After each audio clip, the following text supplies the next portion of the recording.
Okay, welcome everybody to the last day of the tutorial, unfortunately, day 5. But you got through all the first 4 days, so congratulations on that.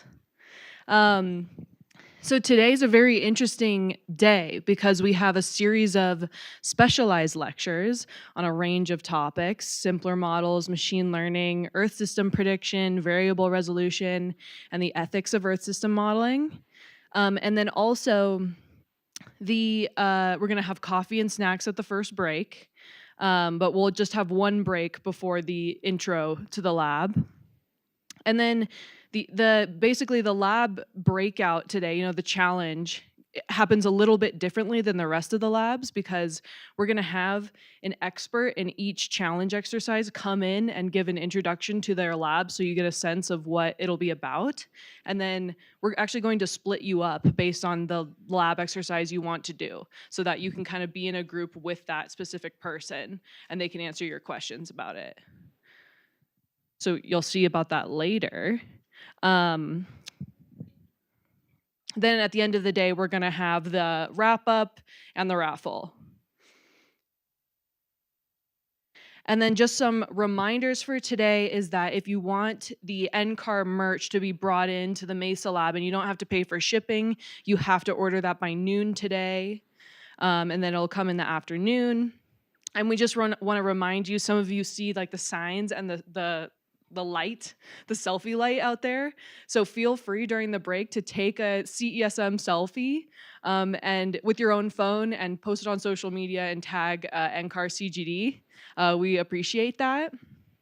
And then also GoCon, the section head of the oceanography section, says he's available for lunch today if people want to have a small group lunch with him.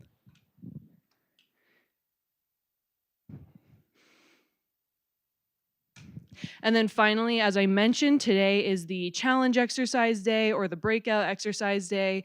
But also, again, this is a self-paced lab, and we definitely recommend completing all of the previous exercises before you move on to a challenge exercise. And so it's completely fine if you don't want to join one of those smaller groups and you just want to work on one of these previous exercises. And there will be helpers, myself included, that can answer questions about previous lab exercises. So don't feel pressured to start a challenge exercise.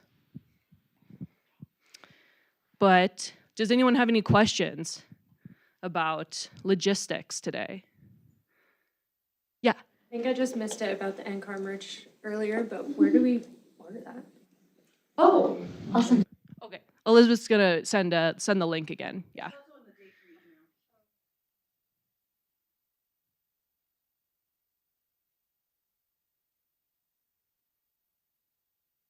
Okay. Well, then we can get started with day 5. So let's move to our first specialized lecture.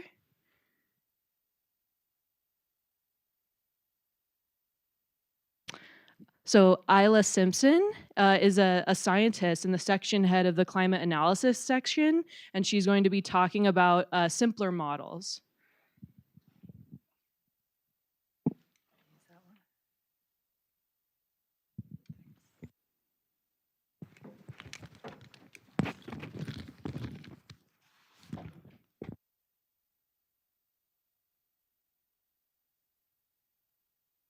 Is this good? Can you hear me? Cool.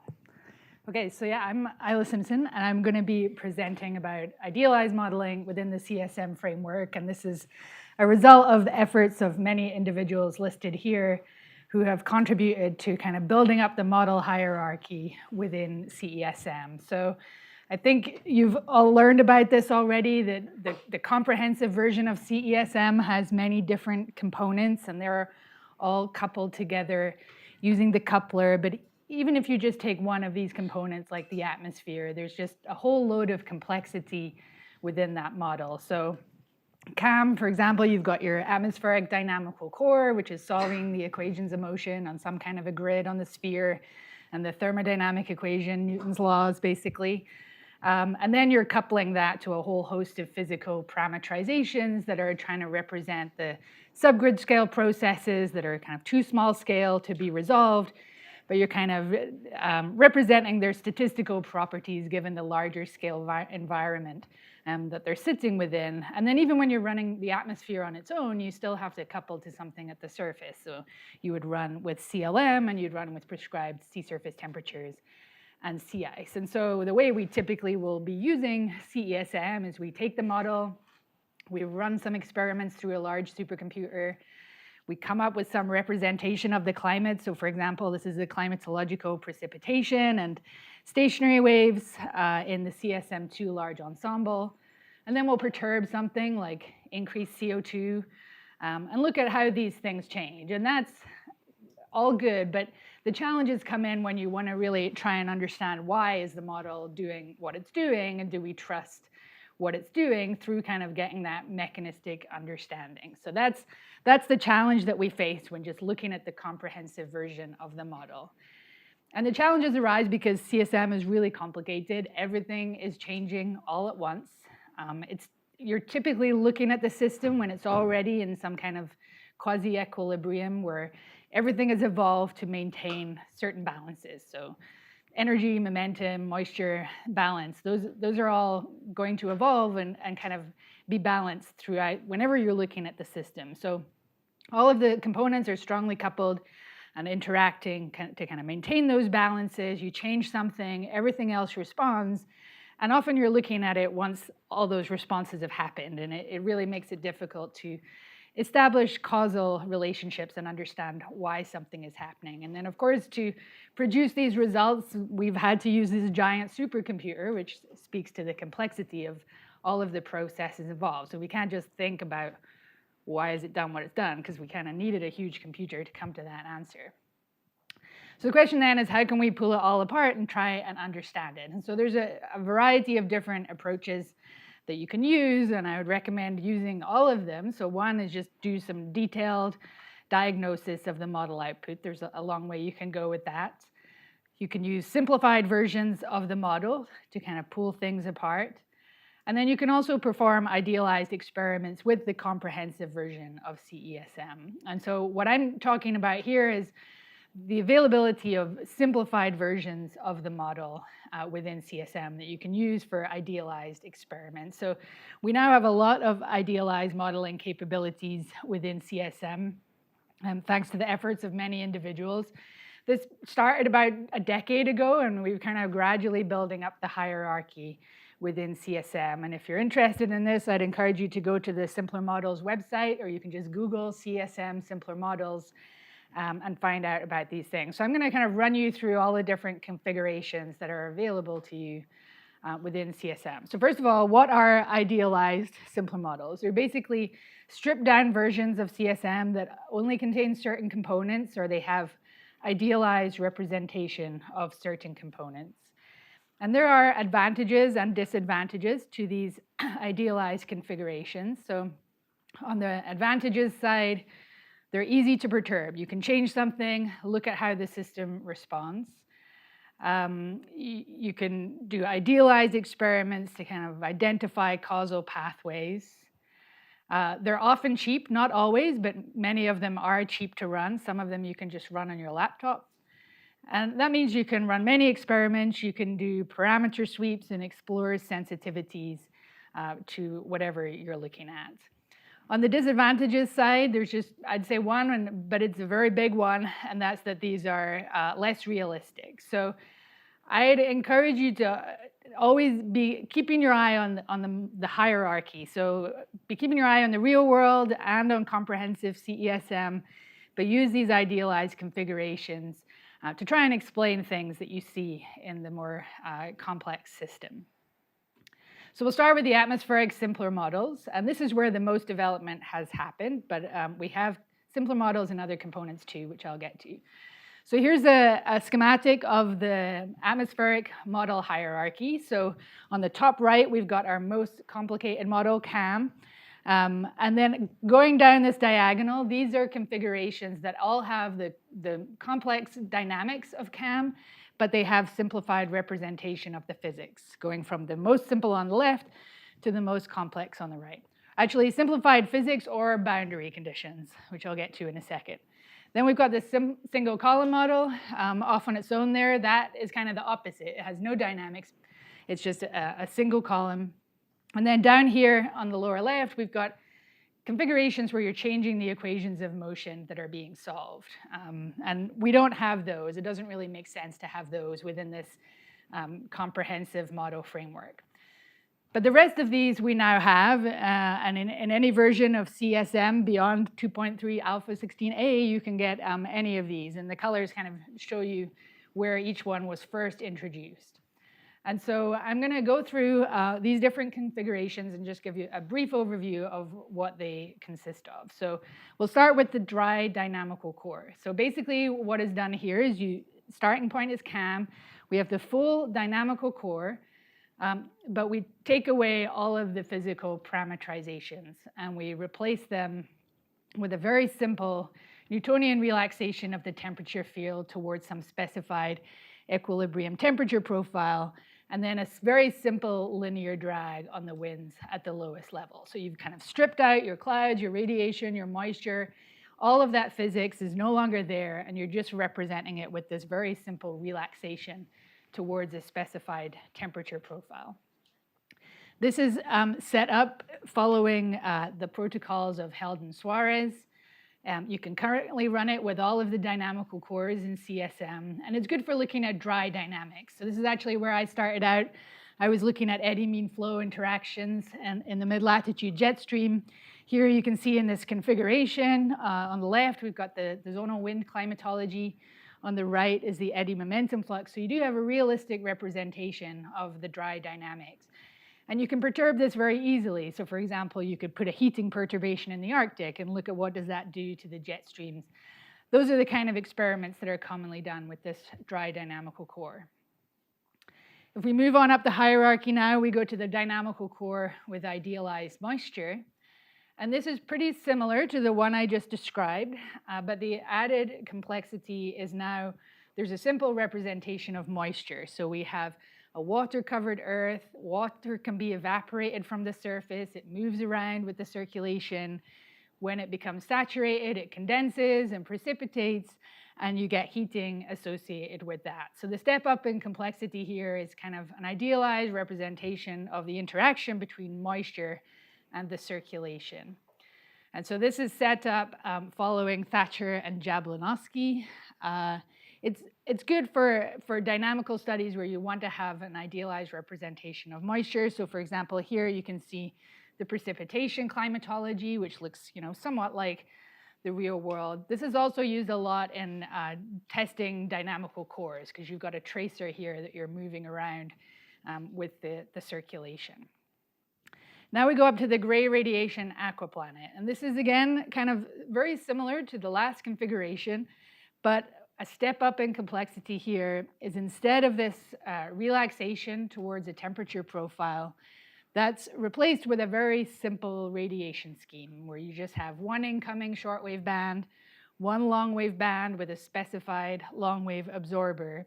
So there's no clouds, the moisture is not seen by the radiation, but you do have a simple radiation scheme where you can now do things like increase the concentration of that long wave absorber to kind of mimic rising CO2 in a very idealized setting.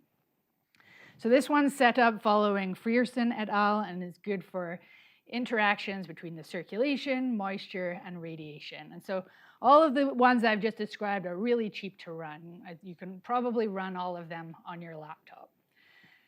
But we move on up now, and these are no longer so cheap. So this is not that cheaper than comprehensive CAM. It's using the full CAM physics.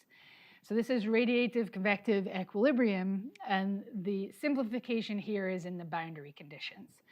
So we have a uniform planet, uniform insolation, prescribed sea surface temperatures that are uniform, no rotation of the planet. So you really have the planet kind of representing the tropics, but kind of globally. And so this is used a lot for looking at studies of tropical convection. And the example here is showing you precipitation and outgoing long-wave radiation in this configuration at 2 different temperatures, where you can see as you go to those warmer temperatures, you get more aggregation of the convection. So if you're interested in convection and its kind of a relationship with the environment and how it changes with warming, this is a useful configuration for that.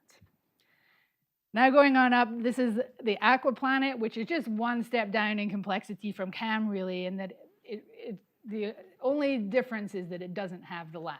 So it's just a water-covered Earth, and you can use this to look at many aspects of dynamics, so long as you don't care about the asymmetries that are introduced by having the continents and the land surface. So you can get lots of good statistics on things like tropical cyclones, for example, because you have this symmetry in the longitudinal direction. You can run the aquaplanet out of the box with a variety of CAM physics options, prescribed sea surface temperatures, or a slab ocean. This example here is just showing you the representation of tropical waves in the aquaplanet, which is something that you can explore in this configuration. Okay, off here on its own is the single column model, and this is different from all those other ones in that it's just solving things at a single column with prescribed atmospheric dynamics. So you're using the full physics, all of the parameterizations, but you're giving it the lateral fluxes, and you can get those either from a model or from observational campaigns. And this is very useful for looking at kind of parameter sensitivities to physics within physics routines, or developing your own kind of physics options. So for example, here you can see one run where it's showing cloud fraction as a function of time at this single column. The bottom is a full CAM run, and then the top is this single column model driven by that CAM run. So you really reproduce all the cloud behavior in the single column model, and what you can do then is kind of perturb parameters in your convection scheme, for example, and see how does that change the representation of clouds. So if you wanted to tune up a physical parameterization, this is useful for that. And this is really cheap. You can definitely run this on your laptop. Okay, now I want to touch on land simpler models. We have one configuration of an idealized model within the land that is still kind of in development, but it's coming soon. And that's the simple land interface model. So this was developed by Marisa Lagou and Abby Swan at the University of Washington. And here on the left is kind of a depiction of the full CLM, and you can see all of that complexity there. There's a ton of stuff going on, and even something like albedo is a prognostic variable in the model. It's not easy to go into CLM and change albedo because it depends on a bunch of other things.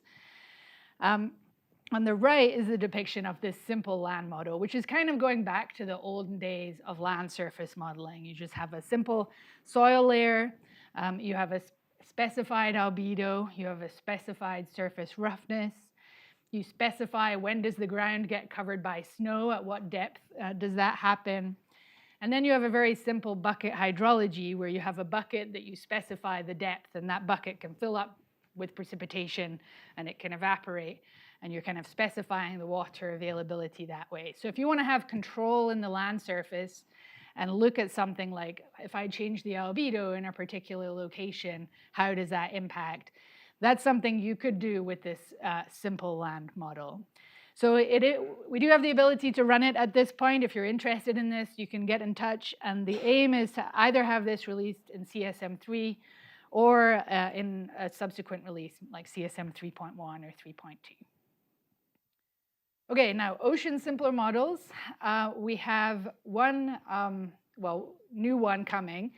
So this is a kind of a depiction of the ocean model hierarchy. You can have prescribed SSTs on the right. You can have your full dynamic ocean on the left. The slab ocean is basically where you have a single layer of water with a given depth with no dynamics. And then this new configuration called the multi-column ocean model is in the middle. And that's basically running a single column ocean model at every grid point. So you specify the large scale circulation in the ocean, but the model is representing mixing in the column. And so a big advantage of this over the slab ocean is that you don't have to make a choice about the depth of the mixed layer. The model is going to prognostically derive the mixed layer depth. So it will give you a seasonal cycle of mixed layer depth, and really have that respond to the atmospheric circulation, for example. This is a project that's been led by Young-Oh Kwon at Hui. He's developed this within CSM2. Unfortunately, it only runs with POP right now, so it won't be available within CSM3, but it should be available in older versions of CSM2. We haven't documented this on the Simpler Models website yet, but that should be coming soon. And this is just being written up in a paper right now from Young-Oh's group. And as an example here, what you're seeing on the left is sea surface temperature climatology in the full ocean model. On the middle is the bias in this multi-column ocean model compared to the full model. And on the right is the slab ocean model. So you can see that with this multi-column ocean model, you get reduced biases compared to the slab ocean. And you also have a pretty good representation of seasonal cycle of mixed layer depth in many regions, like you see in that seasonal cycle plot there for the Arctic Ocean, which is comparing the coupled model and this simplified model, and they look very similar. Okay, coupled idealized modeling. So these are not models on their own, but they're tools that you can use to configure coupled idealized models. So for example, if you wanted to set up a case like this, where you wanted to have a coupled aquaplanet and a specified continental geometry that's kind of weird, where you just have this one ridge of continent. I mean, these kind of configurations can be useful to really gain fundamental understanding of certain processes. So for example, when you have a ridge like this, I think you get an El Nino kind of dynamics in the coupled model. If you want to set this up, it's really challenging. There's many different files that you need to change, like the ocean bathymetry, the continental, the land sea mask, all the land surface properties. It's not straightforward, and there was a graduate student who came here at some point, and it took her about a year with experts helping her from here to get her RidgeWorld setup configured. And so Alper has developed this GUI, which can be used to help you do things like that. This can be used actually to set up any CSM runs. It's a graphical interface where you can choose your component, and it will help you decide or determine which component goes with other components. If you choose one thing and the other thing isn't compatible, it will cross that out. You can also choose your component physics very easily within this interface. But where this really comes into its own for idealized modeling is that it has all these tools to help you set up those files that are needed for idealized geometries. So for example, there's a tool for specifying the ocean bathymetry, and this is an example here that's setting up the bathymetry for that RidgeWorld case. And it has tools for specifying land surface properties. So whether you wanted to generate a very idealized continental setup, or if you wanted to start from the full comprehensive CSM, but change land surface properties in a particular region, this tool could be useful for you. This is a relatively new tool, and we haven't obviously tested it on every possibility. So if you try this and you run into issues, please post questions on the CSM forum, and that will help us to kind of tidy up this tool. The one final thing I want to mention is what's coming in the pipeline, which is cheaper, faster, comprehensive physics. So this is not really idealized, but kind of comprehensive physics options within the atmosphere that you can still run. So here is a bunch of plots that are kind of showing you how the computational expense of CAM has evolved over time. CAM 7's not on here. It would be off the scale of these plots in terms of its expense. So you can see that we've gone CAM 4, almost 20 years per day, to 2 or 3 years per day. This is for a particular kind of processor layout. It would obviously depend on that. But you get the point, is that our physics within CAM has become way more expensive. But there's still a utility for these older physics options. They're not the latest and greatest, but if you're wanting to explore something, like say you needed to spin up ocean model, you just wanted to have some kind of atmosphere that's realistic, and you need to run for thousands of years, CAM4 could be a good option for you for that, even though it's not the latest and greatest. So there's a lot of software engineering work going on right now to make sure that CAM4 and CAM5 will still work within CESM3 and subsequent releases. And we're hoping to kind of do some tuning and configuring and documentation to kind of show what you gain and what you gain by going to the latest and greatest compared to these older configurations, and what you might lose, so that you can hopefully have some justification for whatever you're focusing on for going back to CAM4 because it's cheap, if it's good enough for your purposes. So to conclude, we have a wide variety of idealized configurations within CESM, and some of them are really cheap to run. You can even run them on your laptop. If you're interested in these, go and check out the Simpler Models web pages. We have a section for Simpler Models on the CSM forum where you can post questions. Here's my contact information, and you can get in touch with me, and if I don't know the answers, I can point you to the person who does. So thanks a lot.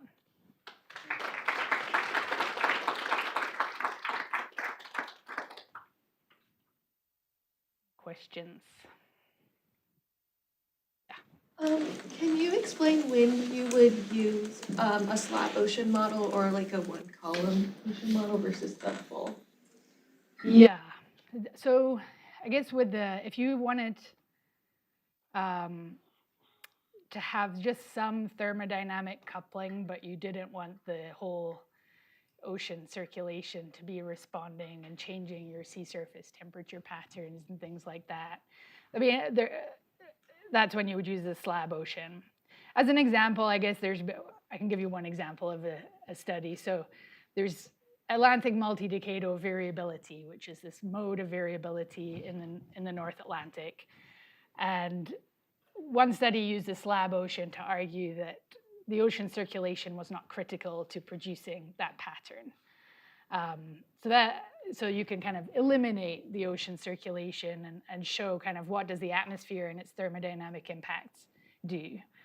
That's maybe not a good example because I think that case they don't get the AMV for the right reasons, but that's the kind of thing you can do. So you're just kind of isolating what happens when the ocean circulation doesn't respond. And then you might want to use this multi-column model if you want mixing in the vertical column to respond to what the atmosphere is doing, but not the full ocean circulation. Yeah. A follow-up to her question, would it be possible or within the realm of ease, I guess, to take something like point data from a buoy, for example, and use that to drive a single column model and investigate that? Or is it hard to set up that kind of conditions when you're using them? Are you referring to the atmospheric single? Just like if you had, say, station data, buoy data, and you wanted to use the single column model to investigate what's going on at that station, maybe. Is that possible? Yes, that's one of the big utilities of, at least on the atmosphere side of the single column model, is that when you have like ARM data, for example, I'm not so familiar with the buoy data, but if you have a location where you have all of the measurements that are necessary to drive the single column, and you have all the observations that you can compare with, that's where they're really useful. So if you have radiosonde profiles that have telling you the vertical profiles in real detail, then you know what the truth is, and you can be using the single column model to try and get to that truth. I guess they're called, like, what is it, IOPs, intensive observing periods, where field campaigns have generated these inputs that can be used. I'm less sure about that on the ocean side. I don't know whether they use single column ocean models with observational campaigns in the same way, but they may do. And then second question.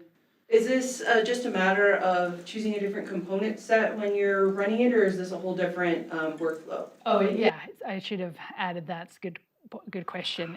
There are component sets. Okay. Yeah. So all of these are supported component sets that you can find out what they are on the Simpler Models webpage. For the single column model, I mean, there's some additional complexity in that you need to give it the inputs that are going to drive it. But I think there's probably some that are available by default from these field campaigns. Yeah. I might have missed it, but is the visual case gen compatible for both POP and MOM, like both CSM 2 and 3? It's only, I think, CSM 3. Well, it definitely, the tools for configuring the idealized ocean setups only work with MOM. So that part of it will only work with CSM 3. For other things, like if you wanted to change the land surface properties, I think you could still use it to get the right input files and then just take them and use them in a CSM2 case. But it's only, I think, I don't know if I put it on the slide, but it is one of the kind of beta versions of CSM3 is where it was kind of released. So yeah, and that's one of the motivations for keeping CAM 4 and 5 alive within the updated version, is that we have these tools that only work beyond a certain point, like visual case gen, and you might want to, so you, like, instead of going back and using CSM1 where you don't have those tools, we're trying to keep them within the updated model where you can make use of these tools.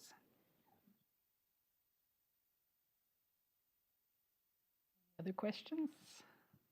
Yep. For the SCLM model you showed, I saw it didn't have any vegetation component in that model. Is that right? Yeah, that's right. There's just I think you give it some kind of evaporative resistance, which would, maybe you could, I think, I don't know if Katie, is that right? Yeah, surface roughness, yeah. Yeah. So there'd be no like plant biogeophysics, but you could kind of mimic the properties of the plants by varying those things.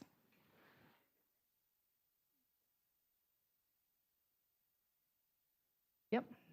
Could you comment on your ideas about the utility of something like visual case gen as like an educational tool for undergrads or graduate student coursework?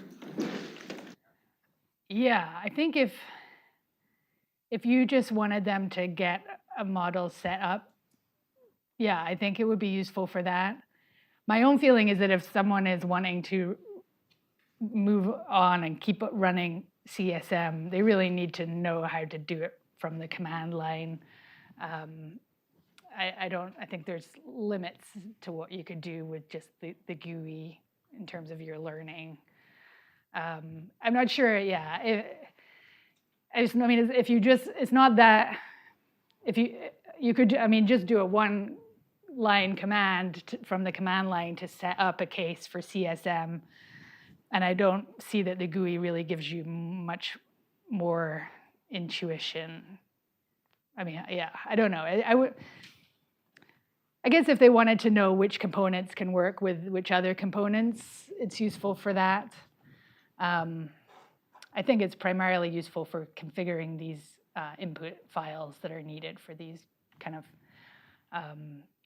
bespoke setups. So I don't know. That's not really an answer. I think it depends on what kind of classes you're teaching and what you see as being an advantage. Yep. Are there any like preliminary examples of cases that you try using the virtual case gen? Yeah, we have the Ridge World case is kind of documented step by step, and I think there was another one I added of filling in the Indian Ocean with land. So that was like starting from two examples, right? One where it's just totally different from the real world, and another where your starting point is the real world and you're modifying something. And like, you know, you might be like, well, why would you fill up in the Indian Ocean with land? But I think there are like experiments that people want to do to say like, oh, if this paleo, you know, continental geometry was, this channel was filled in somewhere, you know, those those are the kind of experiments that might be useful. So yeah, there's 2 places where you can read about visual case gen. One is the GitHub instructions, and there's also some other instructions on the Simpler Models website. And I think both those cases are there. Let's thank Thanks. Isla again.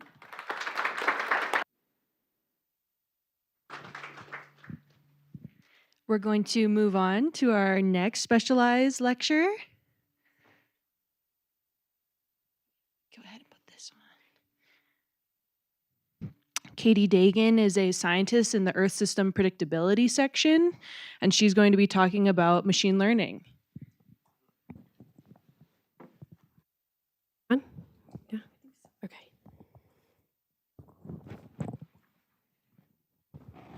Okay, great. Thanks for having me. Thanks, Sophia. So yeah, we're going to talk about machine learning with CSM. I want to start by saying that this is contributions from a lot of different people across several different groups at NCAR and the university community.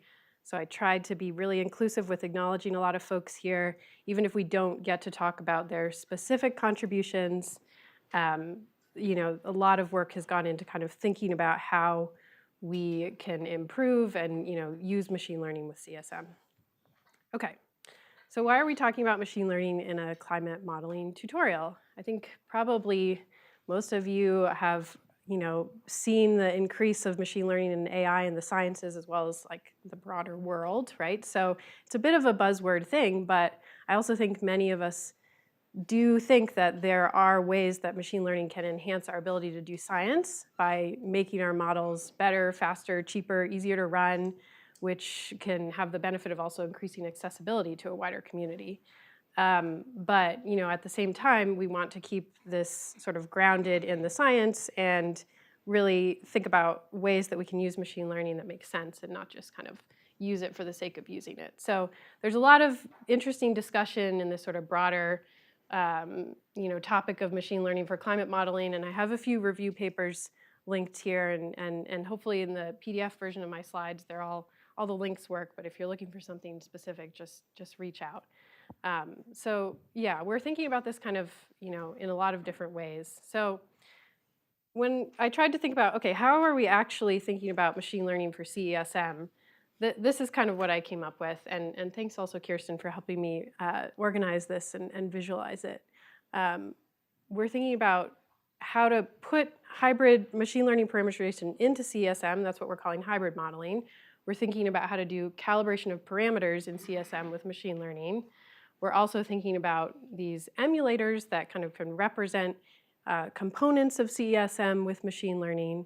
And then lots of other things that maybe fit into more of the category of answering science questions or process understanding, less on the model development side, and then all sorts of emerging areas like using AI to convert our codes and things like that. So today I only have 20 minutes, so I'm only going to talk about these first 3 components, but I do have some extra slides that go over the other topics that I've listed on the far right. So if you're interested in those, we can talk about them during the discussion, or you can, you know, look at the slides, ask questions. Right, so let's just jump right in and start with hybrid modeling. So this is using machine learning to replace parts of parameterizations in different components of CSM. And I think that you might have heard a little bit about this during Dave's overview lecture on the first day, but just to sort of re-emphasize, there is this idea of moving towards a machine learning enhanced version of CSM3, so what we're calling CSM3 MLE, machine learning enhanced. It would be a different version of CSM3 than the official release version of CSM3, but it would be using some number of machine learning parameterizations in some of the components. Another reason for sort of working towards this, or another you know, way that we're working on this, is also leveraging funding and collaborations through these 2 projects that I've linked here at the bottom, LEAP and M² Lines.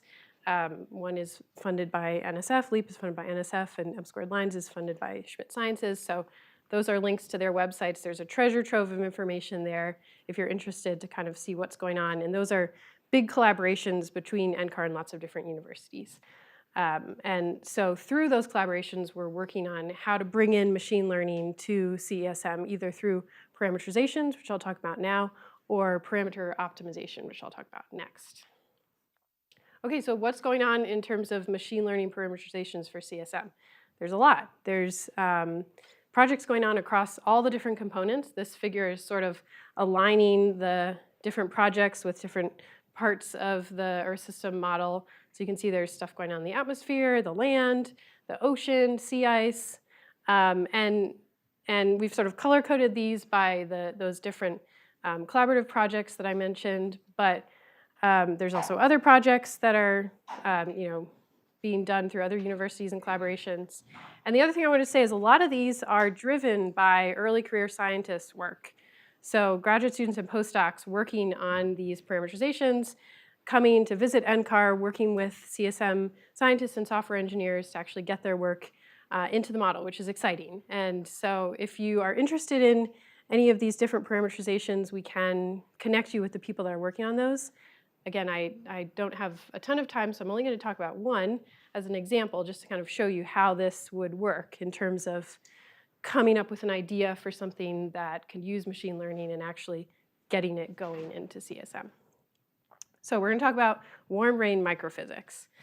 Okay, this is a little bit outside of my area of expertise, but thankfully I got some slides from some colleagues, so let's see how this goes. So yeah, so why would we use machine learning for warm rain microphysics? Essentially, it comes back to the fact that cloud processes are both critical and uncertain in climate models, and the formation of warm rain is important for cloud lifetime, which of course has implications for radiative effects. Traditionally, in climate models, this process has been heavily parameterized. What do I mean by that? It's represented by empirical equations that are rather rigid and perhaps fit to a certain set of data. So we think that machine learning provides an alternative approach to replace that parameterization in the model. Okay, so traditionally for warm rain specifically, it uses this parameterization from this paper, which we'll abbreviate as KK2000. I'll use that sort of to track the comparison going forward. And it takes these empirical equations which model autoconversion, which is the transition of cloud drops to rain, and accretion, which is the collection of cloud drops by larger raindrops falling, which are important processes for the atmosphere model. And it's using these inputs of cloud properties and atmospheric dynamics to represent those in these physical equations. The machine learning approach is taking actually a different physical approach. So it's using a bin model, which you can read more about in this paper by Andrew Gettleman, but also an emulator, so a neural network, to take inputs of cloud properties and predict these quantities in, let's say, a more flexible way than the traditional parameterizations of these power law equations. Okay, and importantly, of course, where does the training data come from? In this, at least in Andrew Gutman's paper, they used existing CAM simulations to train the emulator to be able to predict these quantities. But for the different machine learning parameterization projects, the training data might come from observations or different types of climate model output that's appropriate for training this parameterization. Okay, so this is work that's being done by Adisu Semi, and so what he's doing here is comparing the results of the new machine learning parameterization with the traditional parameterization. And just to sort of say how the workflow goes, so first you sort of train and develop the machine learning model offline, kind of what I showed on the previous slide, but then you want to actually test how it works. So you do some software engineering to get the machine learning parameterization into CAM itself, and then you can run CAM in online sense with the machine learning and compare it to the previous version, right? So the blue line is the traditional KK2000 parameterization, and the orange line is the ML. And what's being plotted here is a distribution of precipitation, and there's two observational data sets for comparison. There's the CMORPH data set in purple, and then the sort of background shading is the iMerge data set. Okay, so the big picture thing is that the orange, the machine learning, is moving closer to the observations, but it's still underestimating the most extreme precipitation. So that was sort of result one. Result two is Adisu's been able to use perturbed parameter simulations to sample different parameter configurations of the machine learning model and find a configuration that moves us closer to the observations. So that's what I'm showing here in the green line. And I'm going to talk a lot more about parameter calibration in the next section, but just to say you can also use it in this context of developing a machine learning parameterization. Maybe you see a little bit of improvement. You can further improve that by actually doing parameter tuning or calibration on that. Okay. So Adisu also provided this really nice sort of overview slide of basically the process that I just stepped through.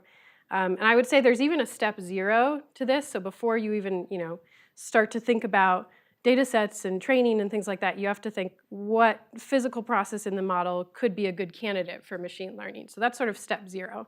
But then, the steps that I went through, again, we, kind of quickly, but just to say you can go back and look at this for kind of thinking how you would go through a workflow of identifying your training data sets, what's the scope of the integration. This is showing convection as another example, but where is the machine learning going to interact with the physical model? What are the inputs and outputs? How do you develop the model offline? How do you train it? That software engineering piece in step 4 to actually bring it into the physical model, testing it in the full model, looking at diagnostics like precipitation distributions, and then maybe doing some parameter tuning to get extra skill out of the emulators. Okay. So the other thing I want to say is that this is, based on a whole community of people working on this, and in particular, there's a team of folks across some of these funded projects who are really trying to bring the scientists working on machine learning parameterizations together with the CSM scientists and software engineers. So this is the integration team. They want to make it easy for anyone who wants to test machine learning parameterizations in CSM to be able to do that. And communication is really important, especially starting from that sort of step 0 of like the vision in order to actually end up with something that can successfully be integrated into CSM. So they have a GitHub page. We can connect you with people if you're interested in learning more about this process. Okay, let's now shift over to talk about parameter calibration, so calibrating CSM parameters with machine learning. I think that Cecile touched on this in her behind the scenes lecture, but we know that there's a lot of challenges with tuning parameters in models like CESM. Also, just a note on terminology, I think that people often use the word tuning, calibration, parameter estimation somewhat interchangeably. So, I think we're all kind of talking about the same things. But we know there's a lot of challenges with basically getting our models to fit better to data. There's large numbers of parameters in these models. It's a slow process. If you change a parameter, you have to run the model, you have to analyze it, repeat it with different parameter values. There's lots of complex interactions. So a lot of us have been thinking about how we can use machine learning to improve this process, to automate it, and make it more systematic. And so there's a whole kind of workflow that we're thinking about, particularly in the atmosphere and the land model. I'm going to talk more specifically about the land model. But specifically where the machine learning comes in is, again, in an emulation context. But in this context, instead of emulating a physical parameterization in the model, like I said previously, this is emulating the response of changing parameters, physical parameters, and how that impacts model output. Okay, so let's talk about that more, kind of how that works in terms of the emulation. So training the emulators involves running these simulations we call perturbed parameter ensembles, or PPEs, where you sample a set of parameter values, perhaps in an individual component of the model. CAM or CLM is what we've done a lot of work with these PPEs in. Generate some output, and then use those ensemble simulations to train some sort of machine learning emulator that learns the parameter responses. So it can take new parameter values and predict model output from that. So again, lots of papers here if you're interested in more specifics on what we've done with specific component models. Okay, so how does this work for the land, just as an example to show you how we do this? And this is work from Linnea Hawkins. So step 1, generate a perturbed parameter ensemble. pick your parameters of interest, sample them across their uncertainty ranges. You can perturb them one at a time or simultaneously and generate sort of large samples of different parameter combinations. I could probably spend an entire lecture on just those 3 lines, and I have, and I would love to talk more about that. But there's lots of considerations that come into designing a PPE. Okay, and actually, before I say that, let me just talk about what's on the right here.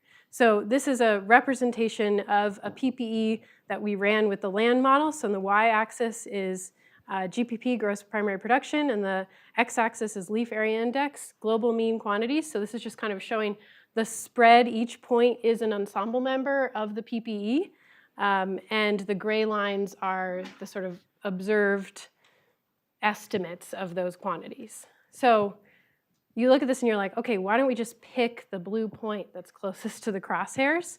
Well, for a variety of reasons, we want to sort of calibrate across different metrics that are maybe not globally averaged and also not just 2 quantities.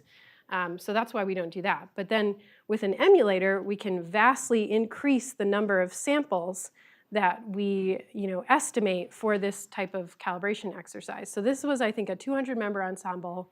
Once you have a trained emulator, you can generate a very dense sample of thousands of estimates of different parameter combinations very quickly.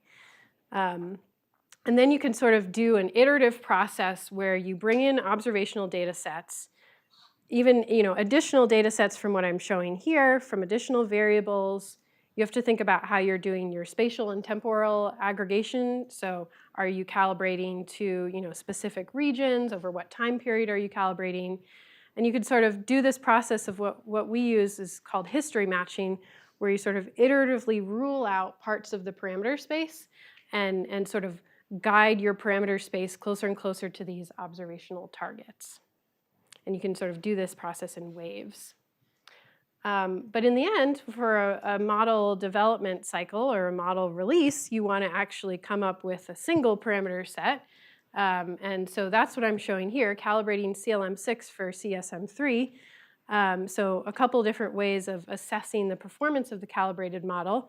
The default model bias is on the left-hand column. So for 2 different variables, LAI and total vegetation carbon, you can see sort of where we were starting from in terms of the model, and then the tuned version is on the right. So, darker colors getting lighter is a good thing.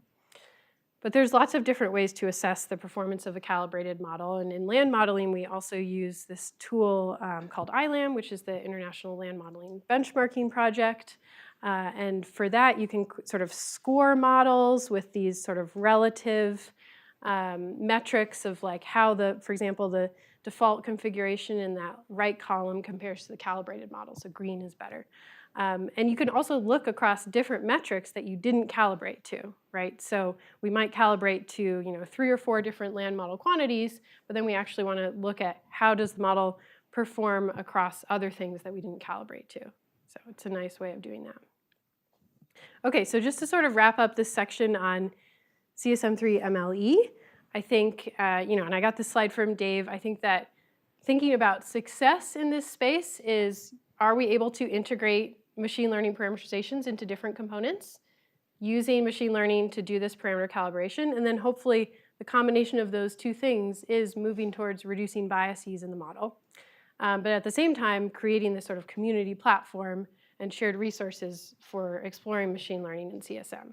But there's lots of challenges, right? A big one is how well do these parameterizations generalize? So how do they perform in climates that they weren't trained on? Are there unanticipated things that emerge from adding a machine learning parameterization that the traditional model depended on something else, or you're creating a new sort of climate with your machine learning parameterization that's going to make other aspects of the simulation perform worse?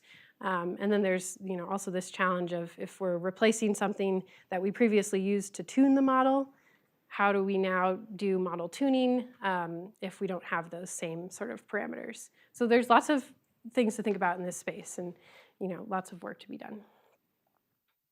Okay, last couple of minutes, I'm going to talk about emulation in a different context, which is autoregressive emulation, so actually using machine learning to predict model components performance, like the full performance of the model over time. So that's what I mean by autoregressive emulation.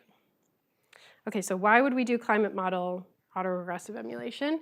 I think this is building on the success of AI for numerical weather prediction. This is an example of an AI weather prediction model from ECMWF showing a 10-day forecast of winds. I think, can we extend that success on weather timescales to climate timescales is a big question. But if we have emulators, we can run climate simulations faster. We can generate lots of interesting science with large ensembles and thinking about internal variability and extremes. So how are we doing this in CSM? One example is an emulator of CAM called Camulator. This is a machine learning model. It's based on a transformer architecture. You can read all the details in this paper by Will Chapman. The link is here. And so this is training on CAM simulations. So taking atmospheric variables as input and output, training this emulator to be able to predict the behavior of CAM over time. And the other interesting thing is that there's physical constraints that are also applied to this emulator in order to correct for things like negative numbers and making sure the moisture budget is balanced and things like that. And today you're going to do, if you want, you're going to do a challenge exercise with Camulator. So Will made this fun video that shows Camulator's representation of specific humidity at the lowest model level. So, you can look and see how realistic you think this is, but we also have other ways of sort of assessing the performance of Camulator that I included as backup slides. But this is kind of a fun way of visualizing how this machine learning representation of CAM works.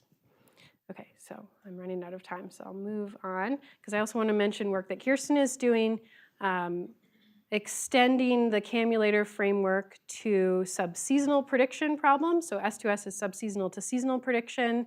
And now we're thinking about incorporating information content from the ocean and the land, not just the atmosphere, in order to use machine learning to do predictions on subseasonal timescales. So I think maybe she's going to talk about that a little bit in the Earth System Predictability lecture.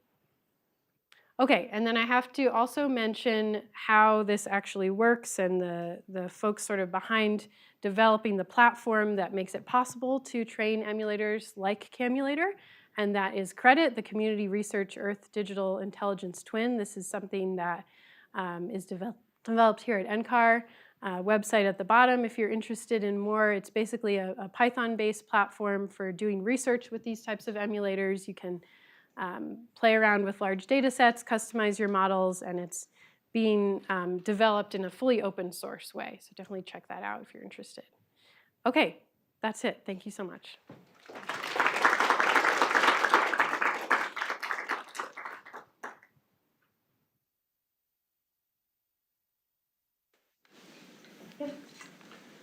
When you have something like Camulator, and I think previously I forget which slide it was, but you mentioned that it's trained on CAM data. Mm-hmm. Does that mean that like any erroneous behavior that's baked into CAM would also be baked into like the machine learning algorithm?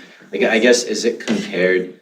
Would it be possible to just train something off of observations and do a sort of comparison, or I don't know, like if something's wrong in the underlying model, it would obviously be wrong in the transformation that occurs through the machine learning algorithm. So I was just curious, like, how do you quantify that, or?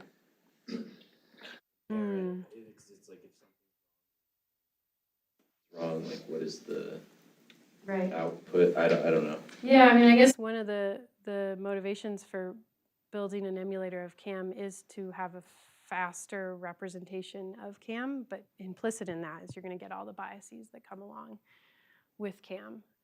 But with a machine learning framework, you could think about doing some additional training after training on model data with observational data. I guess it depends on what your goal is for using the emulator, right? Because we're assuming here, if you're using it purely trained on CAM data, you're going to get all the biases that come along with CAM, and it's a way of generating large ensembles or, generating simulations more quickly and efficiently than you can with CAM itself. But yeah. Is the goal primarily I think it's accuracy with respect to CAM, but also computationally efficient. Yeah. Mm-hmm. Yeah, fair question. Yeah, do you want to jump in? Yeah. If you think about our observational record, we only have satellite information back to like 1979. So really we only have good training data from 1979 to today.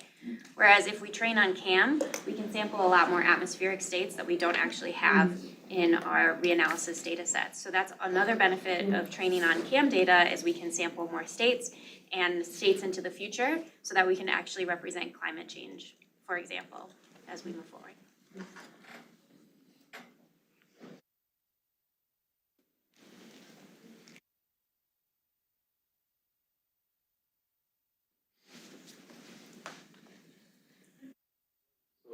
Yeah, it's kind of interesting discussion related to that. Because it's like to improve computational accuracy, but also like speed, right? What about jumping from ML, like machine learning, to AI? Is the AI making it faster? I mean, the first test is improving like the numerical consumption.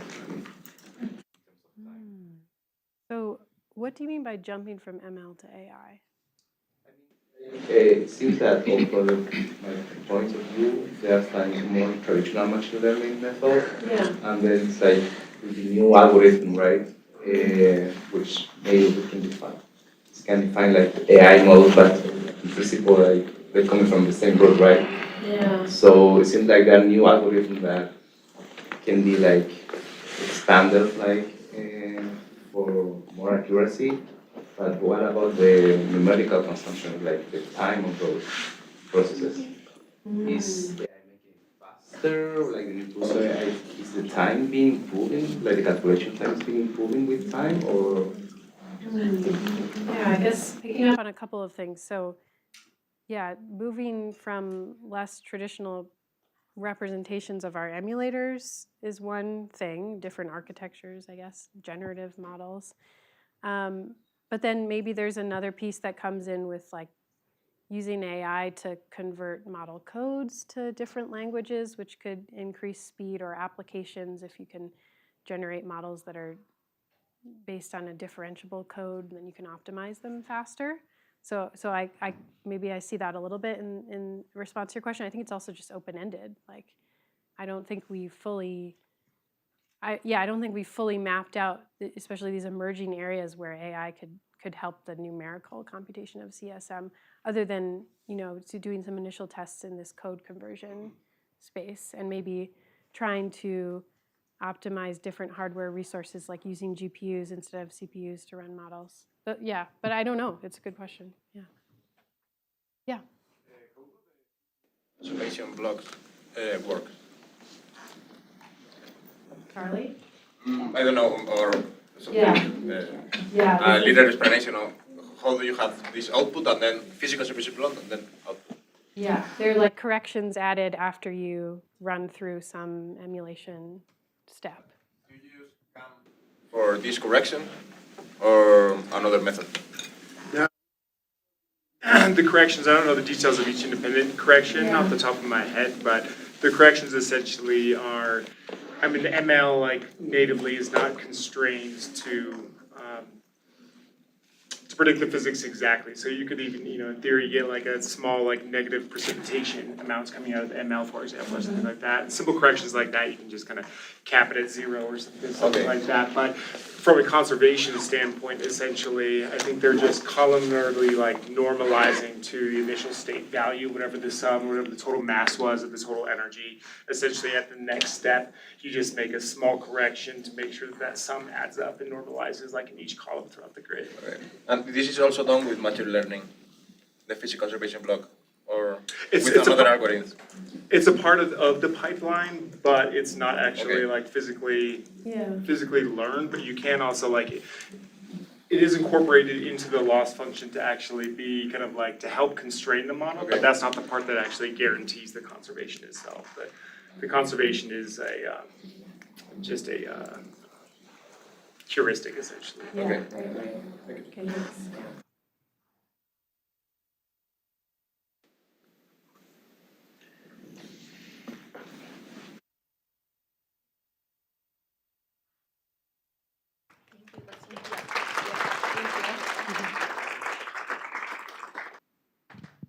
Okay, now we're going to have a 15-minute break, coffee and snacks out here.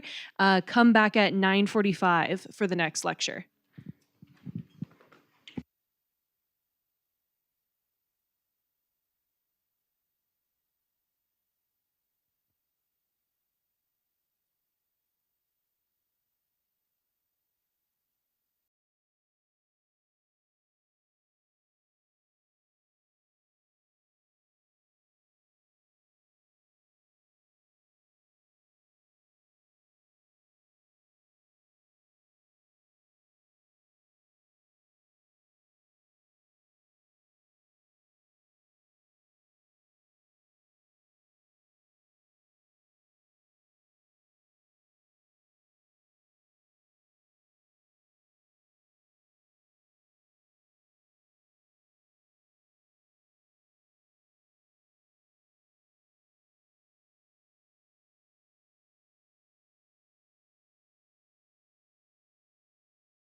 Welcome back, everybody.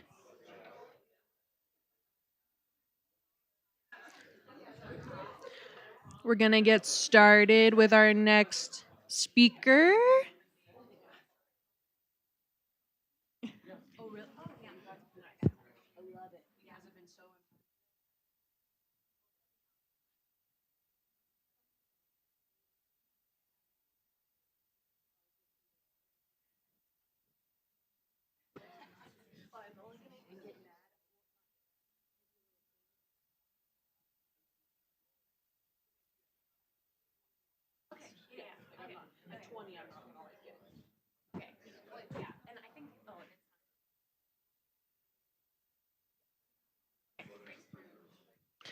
All right. Welcome back from the break.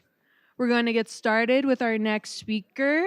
Kirsten Mayer is a scientist in the Earth System Predictability section, and she'll be talking about Earth System prediction.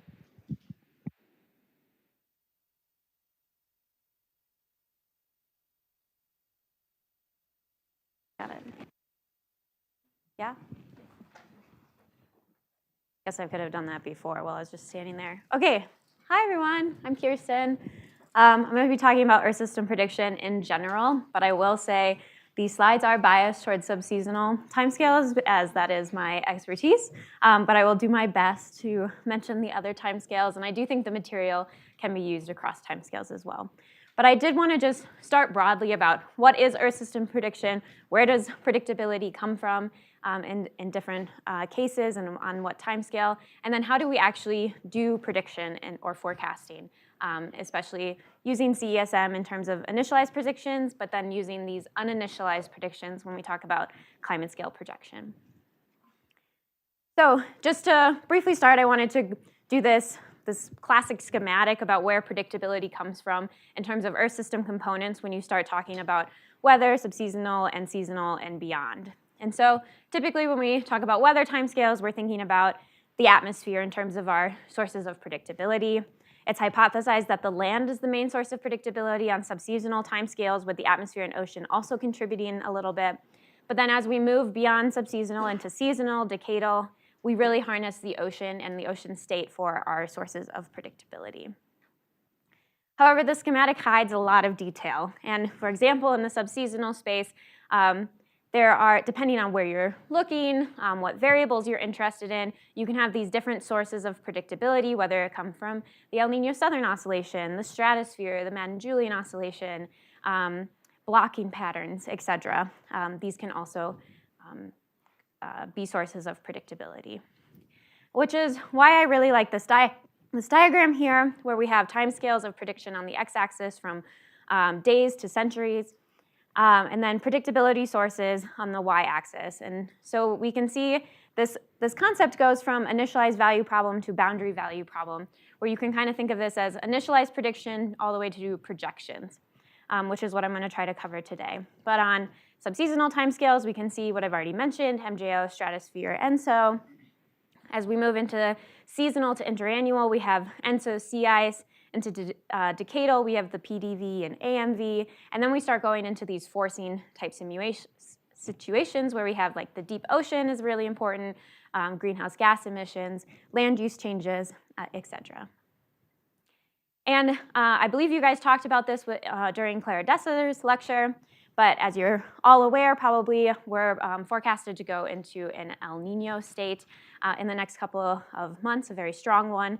And so I thought it would be fun to do a makeshift predictability question for you all.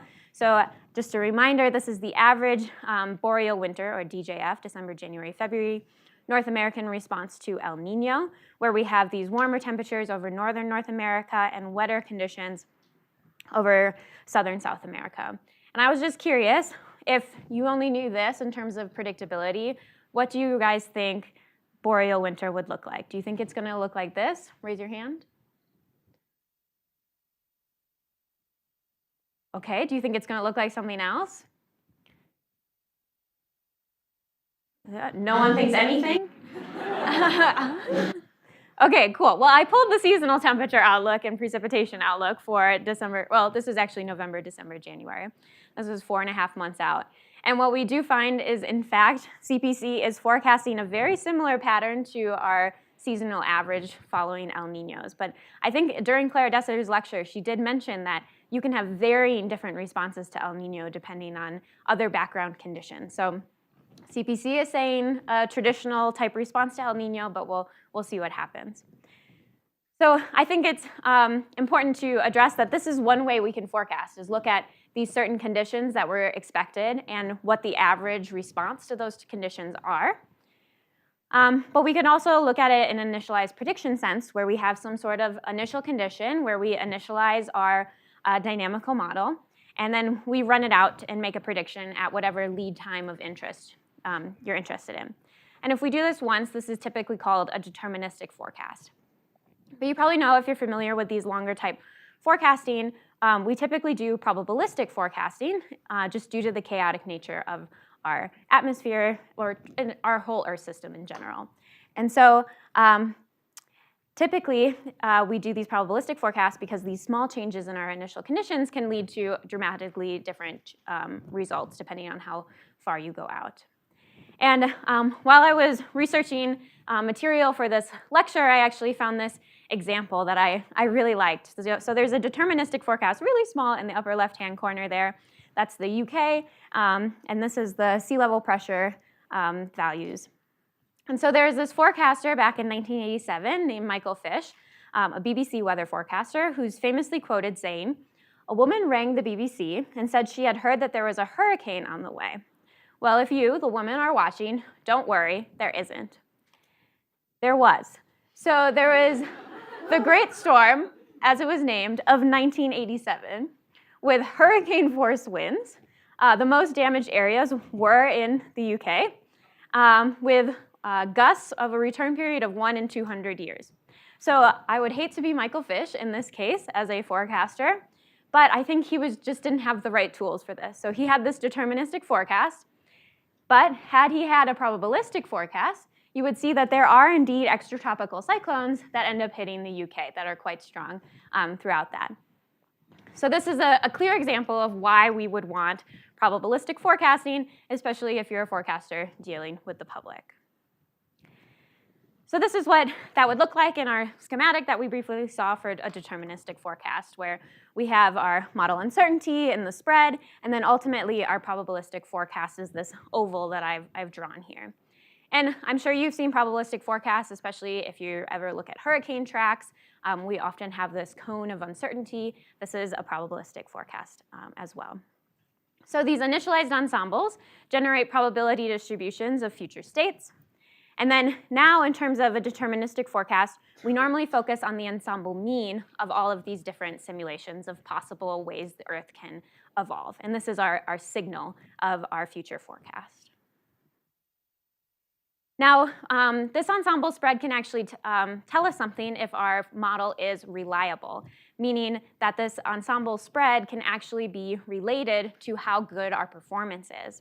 And if that's the case, we can use ensemble spread to say how certain we are in a certain forecast. So this is typically known as a forecast of opportunity, an opportunity for enhanced predictability, where we have some sort of signal in our atmosphere or ocean that ultimately reduces the spread, since it's such a large signal that no matter how you initialize your model, that ultimately is going to win out in terms of that signal that you end up seeing. So that would be the bottom example here, where we have small spread, and hopefully your model ultimately leads towards a better prediction than the upper version. This isn't always the case. It's actually quite difficult to get a reliable model on subseasonal timescales and beyond, because we generally tend to underpredict the spread, so we're overconfident in our predictions most of the time.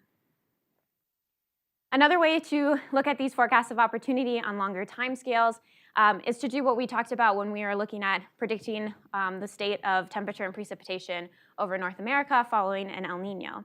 So we can just look at how well our model performed historically following an El Niño or a La Niña or the MJO, and see how good we performed in certain locations. So if we look at the far left panel here, we have negative ENSO and a negative PNA. These don't normally occur together. And the top panel is CESM2, and the bottom panel is ECMWF. And you see that for the north-central US, CESM actually does a pretty good job at accurately predicting 2-meter temperature anomalies. So had CESM2 said, oh, it's going to be warmer on subseasonal timescales following an El Nino event, we generally have good performance, so you could likely trust this forecast. However, had we used the ECMWF model and it said the same thing over the central US, you may not be as comfortable making a claim that you're very confident that this is going to be a good prediction. So this can depend on where you have good skill can depend on the model, but it can also depend on that mode of variability that ultimately impacts your region. Okay, so I mentioned focusing on how your model performed historically. And how we do this is typically referred to as a hindcast. And a hindcast is basically forecasting, but using historical data or things that have already happened so that you can analyze your data on observations immediately. You don't have to wait for the world to catch up to your forecast. And so these hindcasts can then be run out at certain intervals. Usually on these longer timescales, just for compute, we don't run them out daily or 6-hourly, for example. And then we run them out for a certain amount of time, and then we usually have multiple ensemble members to account for this likelihood of things occurring. Something I want to mention here is most of our models have a systematic model bias. And so typically we need to correct for this model bias to actually get to our shaded oval at the top here. And so I just wanted to mention that this is a very common approach that we use in initialized prediction, is we have a lead time dependent bias that we need to adjust for when we actually are looking at these simulations.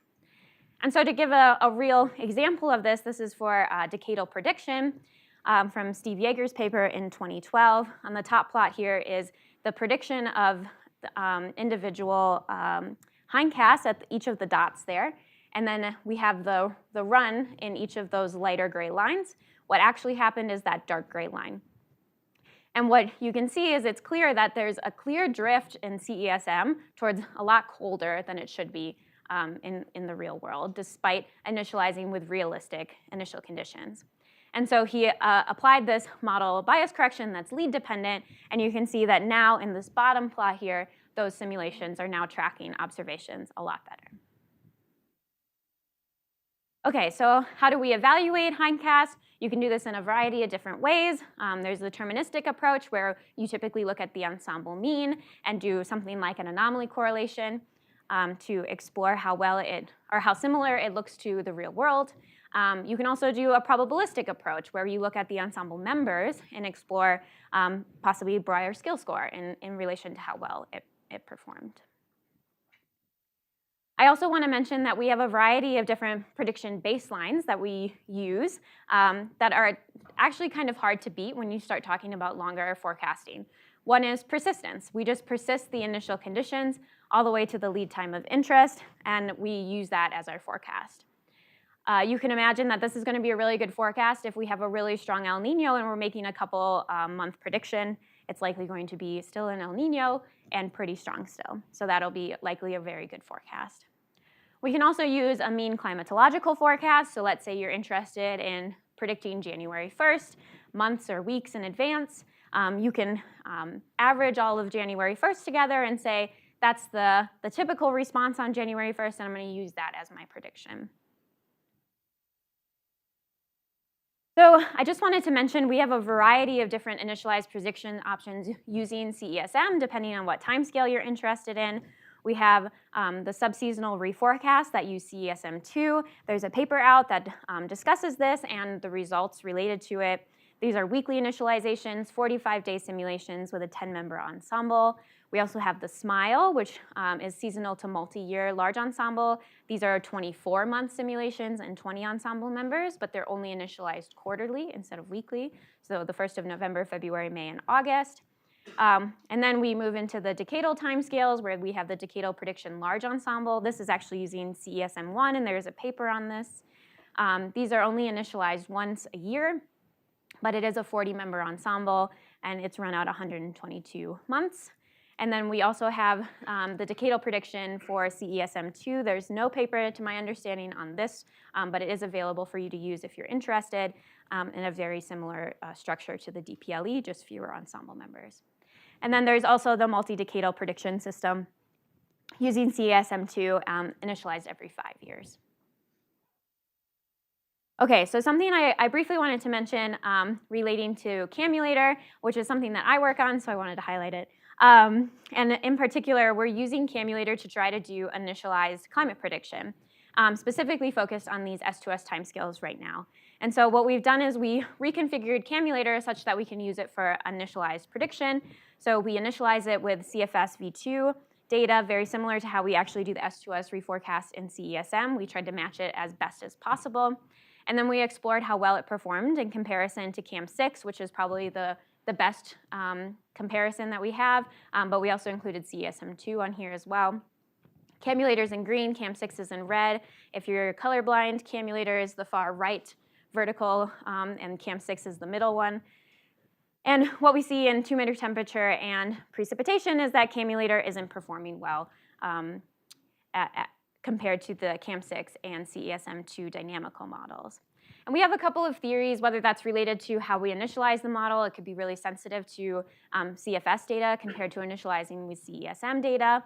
But we are also noticing that Camulator seem to be missing these key regions of scale that we get in CESM and CAM6, but we don't get in Camulator. And this is highlighting this for El Nino and La Nina. So La Nina on the far left, El Nino on the far right, CESM2 on the top, CAM6 in the middle, and Camulator on the bottom. Okay, so now that I briefly covered some of the initialized prediction options that we have, I also wanted to talk about some of these uninitialized predictions or these projection options that we have. And just to orient us in this regard, I wanted to remind us all that climate is the background probability distribution of weather. They're not equivalent. And we have these forcings that can ultimately impact that distribution of weather. And so when we start looking into the future, we want to look at future weather statistics rather than these future weather events in terms of these impacts of volcanic eruptions, emissions. El Nino and La Nina is one as well. And so in order to do that, we generally use these large ensembles so that we can split internal variability versus these forced variability that I just mentioned. And in order to do this, we generally use a very similar approach where we just perturb the initial conditions and then we run out the model really, really far out, so like 100 years, for example.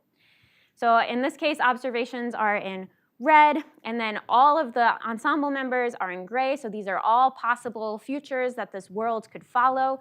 And then the force signal is usually defined as the ensemble mean of those ensemble members, which is here in the black line. So I'm showing this another way. In order to make a prediction of future changes or project how the climate may change, we're going to use information from our force variability and change and also our internal variability. So our scale in these projections really come from our forced signal as well as any predictable internal variability components, acknowledging that there is uncertainty in the fact that we don't fully represent all parameterizations.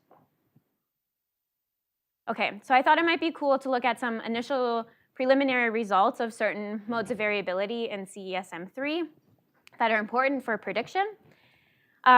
One of these is ENSO, of course. And so this is preliminary results on the performance of ENSO in CESM3 for these long-term initializations.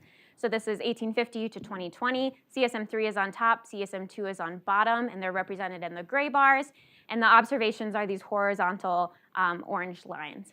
And what we generally see is that CESM3 has better ENSO variance than we saw in CESM2 across all of the months.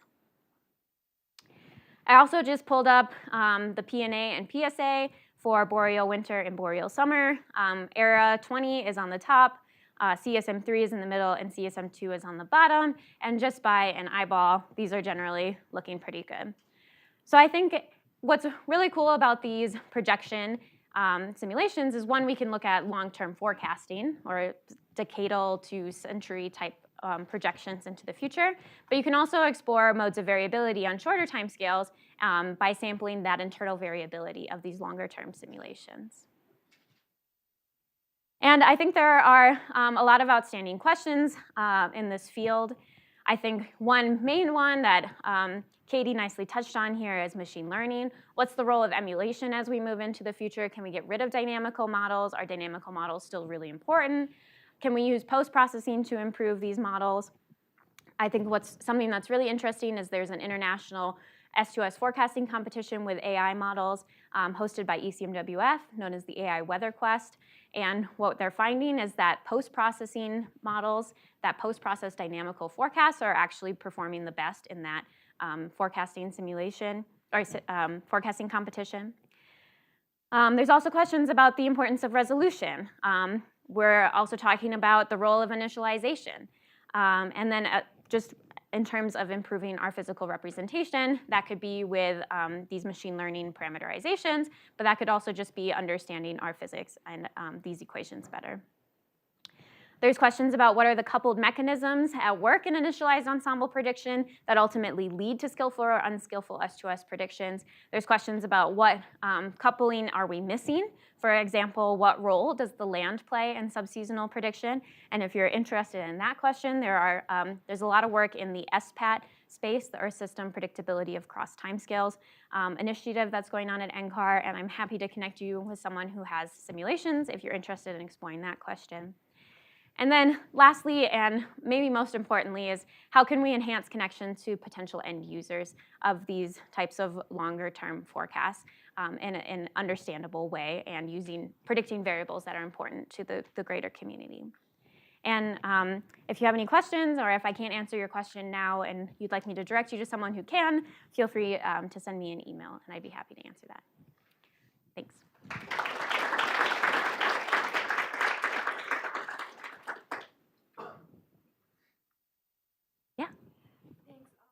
You mentioned about having the ensemble, multiple ensemble members is good for probability prediction. And I saw your subseasonal seasonal prediction. You only have 10 ensemble members. Yes. Would that be enough to provide a robust probability prediction? Arguably, no. And I think there's a lot of work going on in terms of trying to increase that. And one way we can do that is with these emulators. So like sub-CES emulator, which Katie briefly mentioned, is once we have that trained, we could increase the number of ensemble members and really target that question. How many ensemble members do we need? Is it 10? Is it 100? Is it 1,000? And we can really explore that question better. Yeah. Yeah. I have two related questions. One is, how hard is to make the CESM2 into prediction mode? And the second is there any guide to do this, to put the model into forecast mode? Yes. It was kind of challenging. I think the hardest part was trying to find related input variables that Camulator was trained on that are provided in a real-time framework. I would say that was probably the hardest in getting that all set up to be used in a forecasting sense. But once we had that all set up, I think the pipeline was relatively simple through the credit framework that Charlie was very kind in helping me set up. So I think that was relatively simple. And so in terms of documentation, you can just use the rollout function that credit provides in terms of the emulation to ultimately do the initialized prediction. So there is documentation in summary. I was talking about the physical model. Oh, I'm sorry. And so that I don't know the answer to. I think, do you know, Katie? Run CSM2 in initialized prediction mode. Yeah. For example, to predict this ensign, for example, something like that. Yeah, it's basically running the model like you would run it, but initializing it from different data sets than a free-running simulation. So you specify like the atmosphere initial conditions from certain observations and run the model. So a way could be like you have like a concept, for example, the V2000 concept or something like that. It could be like changing the input data to. Yeah. Okay. Essentially. Yeah, my understanding is how they ran out CESM2 in initialized prediction is they just took the model and then initialized it with observations. To obtain all the initial, I mean, you have to obtain all the initial data from all the atmosphere and all the ocean to start, or maybe just the SST are okay. There's a CLM and POP simulation that is run, correct? In addition to that's forced with atmospheric forcing that was observed in order to get the initial conditions to initialize the CSM2 initialized predictions. Yeah. Maybe I have missed some part, but I'm curious about how did you achieve the drift removal during the prediction? So in my guess, maybe you use the observed anomaly plus the model's own climatology as initial conditions, but I'm not sure if this is the case. Yeah, so in order to remove the drift, you normally average across lead time and the climatological day from the actual model of interest. And in order to do that, you would basically, so I think I actually have an equation. Let's see. I have it skipped. So this is the standard post-processing approach where you take the forecast and you subtract the average of that forecast at that specific lead time and climatological day is how you do it typically. But if you're interested in more sophisticated methods, they're at these papers. So basically, we are interested in the evolution of the anomaly, not the full state. Yeah, exactly. Yeah, so we typically look at the anomalies rather than the full state because we don't necessarily care about this drift that we see. We're interested in how it wiggles. Yeah. Yeah. I'm not sure if I quite understood it, but could you explain the uninitialized projections? Because in my mind, I know with the initialized projections, you're starting with you're forcing it with observational data. For the uninitialized, is it just you're starting the model at using basic model background states and then running it out a bunch of times and seeing? Yeah, this isn't my expertise, but from my understanding, especially for the large ensemble, they have a pre-industrial simulation where they run using 1850 conditions, and then they run it out for a really long time. And then they sample specific states from that simulation in order to run these simulations that go out to 2100. Yeah.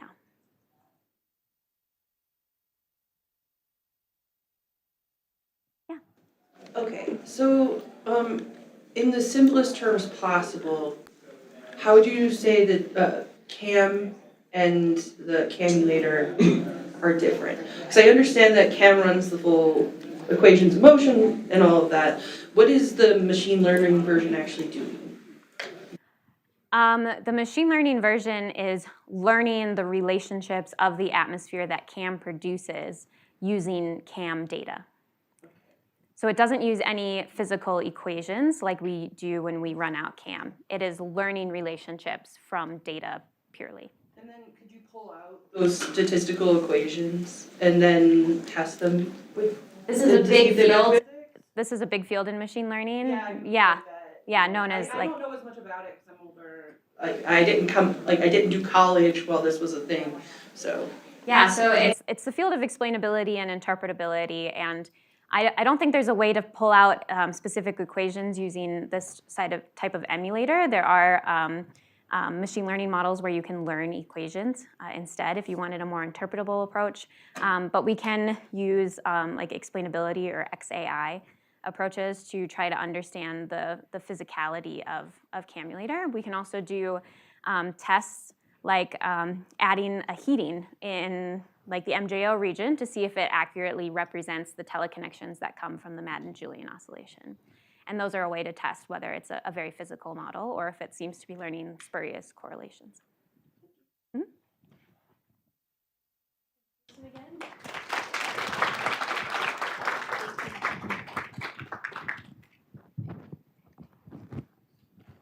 Okay. We're going to move into our intro to the breakouts part now. Yes. Oh, good. Oh, here they come. Okay. Who else? Where's? Yeah, yeah.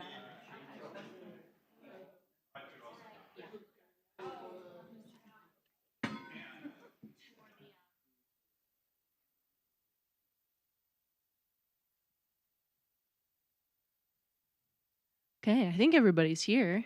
Is William here? Oh, oh yeah. Good, good.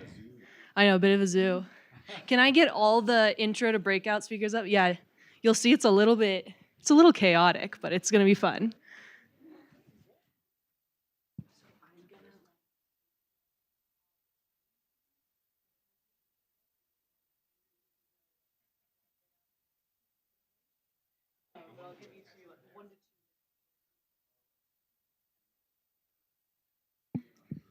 Okay, so each of these exercise leads is going to give you a brief overview of their challenge exercise. And so take note, because after they're done, I'm going to come up and I'm going to kind of seek a tally of people interested in each exercise, so I can split you up into the appropriate spaces. And, you should have time today between the AM and PM lab sessions to do more than one challenge exercise, but I would definitely prioritize your top interest for the AM session, just in case. So great, I think we can get started. Okay. First up, Cecile. Okay, then we will run the atmosphere and we will talk about the difference between a B case and a F case. Then basically a B case, it's what we have been doing so far. It's when all the components are active. And we will run a B case where the atmosphere is active. And in this case, there are some instructions, but the land is also active. Then what I propose, we will do like a F case, a control run where we use historical SST forcing. After, we will change this to use pre-industrial forcing, then like what you did during the rest of the week. We will also play to change the start date, and I have two exercises. One where we modify the sea surface temperature in the tropic, like put a blob in the middle of the Pacific, and also one exercise where we increase the triggering threshold for deep convection over land. Okay? Who is it? Oh, sorry. I'm calling.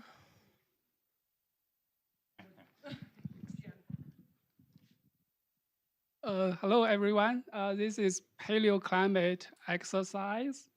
We will do two. And the first one, if you follow along, you will complete a mid-Holocene simulation with a different Earth orbital setup. And if you dial the clock 45 years back, you may be able to publish a paper in Science following the giant John Kurzbach did in 81.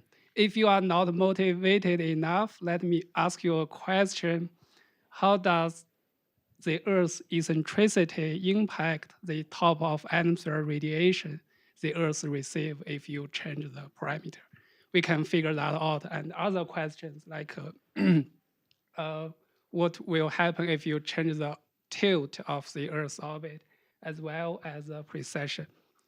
Please come to our lab exercise. Chemistry. Good morning. So we're going to have 3 chemistry exercises that we run through. We're going to run an F case with chemistry out of the box. We can either use the low top model or Wacom, depending on what you choose. And then we're going to go into the chemical mechanism and change one of the reaction rates and see what happens to ozone. And then finally, we're going to change emissions.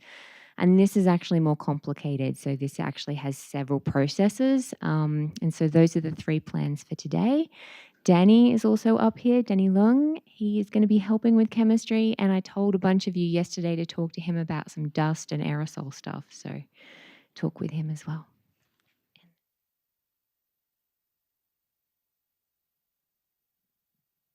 Thank you. Land. All right. So this, obviously you can't see what this is saying, but it's all the science that's in the land model.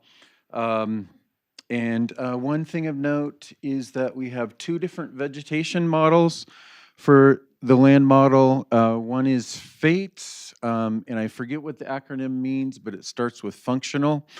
And then there's this big leaf option, and each of those have these simplified modes. And one of them is called satellite phenology, which means you're using the leaf area index from satellite observations. So it's prescribed. So, so we're going to explore the I comp sets, which are the land-only comp sets. So the control is going to be a satellite phenology with the big leaf veg, and then a biogeochemistry case with the big leaf, and then the FATES. Oh, there it is, functional assembled terrestrial ecosystem simulator, ecosystem demography vegetation. And then you're going to change an input parameter for FATES, SP, and then so there are exercises, and we actually, hopefully, people are excited about the land and they want to spend both lab sections with us, because then maybe you could get through all 5 exercises.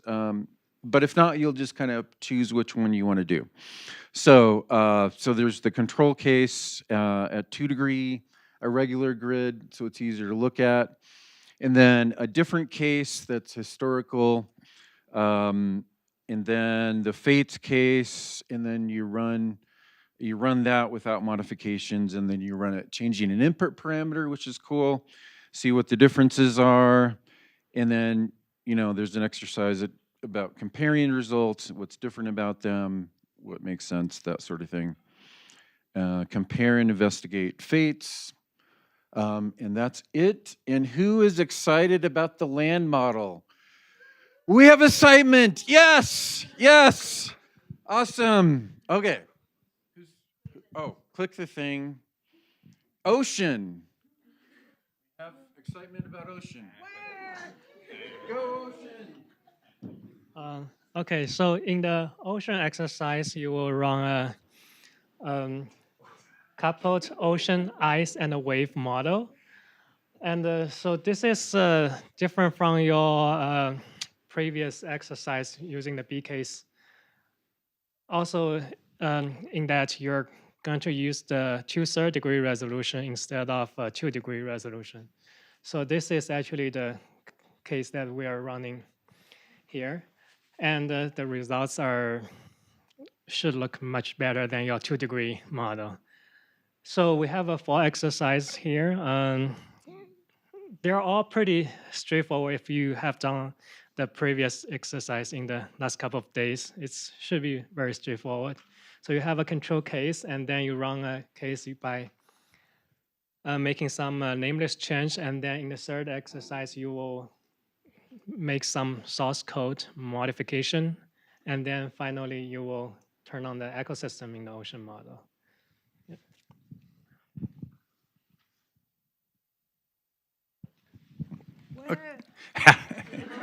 Okay, following on from William, we're also going to run a G comp set here. So this is a sea ice ocean comp set with a data atmosphere, and it uses this Japanese reanalysis. So you don't have to run that nasty coupled CAM component in this.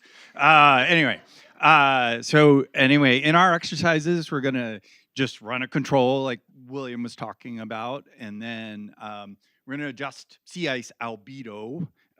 It's actually a snow grain radius, but it basically has an effect of change to the albedo. And then we'll also play around with the snow conductivity. And so this might just be a hint of, sort of the changes that you'll see when you sort of do this in these type of experiments. And then as a more advanced exercise, You learned yesterday, maybe some of you, to do polar projections of sea ice plots and things like that. And so it'd be great if you could then take the raw output and change it to a polar projection. That would be awesome. So with that, all right, land ice. All right, good morning, everybody. In the land ice exercise, what we're having you do is to run a TCOM set. So as you can see in the beacon set code on the left-hand side here, the land ice is stub, it's not evolving, and all the other components are. And one of the what? Oh. Okay. And so some of the questions that we have once we run out of these models, like what would happen to the ice sheet? And the TCOM set, what it does, it takes a couple of history files that were created from this BCOM set, and then within CSM, force the land ice model with the output from the land model, and then you can now investigate what would happen to the ice sheet. So yeah, that's pretty much that.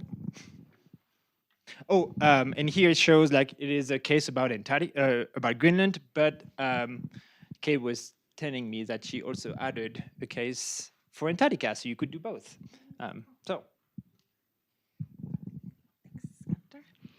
Okay, so for the biogeochemistry exercise, you're actually going to have to check out a version of CSM2, and this is because the emission-driven capability for CSM3 is not quite ready yet. So that's going to be the first step, and then you'll just set up 2 different BGC cases. These are going to be fully coupled, and the differences in the 2 cases will be how the CO2 is handled. So there'll be one with prognostic CO2, and so this is otherwise known as emission-driven. And this is what like CMIP7 are mostly going to be like this. But in the past, we've done a lot of concentration-driven runs and so these, with the prognostic CO2, the atmospheric concentration of CO2 is actually just predicted by the model. So you emit CO2 to the atmosphere, and then the land and ocean sinks take it up. And then what's left in the atmosphere is the concentration, whereas the other one is prescribed. And so you'll set these 2 cases up and then look at the differences in the input files. So that's basically the exercise for the biogeochemistry. But I also wanted to point out, and I put the link there at the bottom of the slide here, that a few years ago we did an emissions-driven run tutorial with CSM2, and there's some scripts in that in this repo here that set up a full mission-driven run, and then there's some analysis notebooks there too that are kind of fun. So that's it.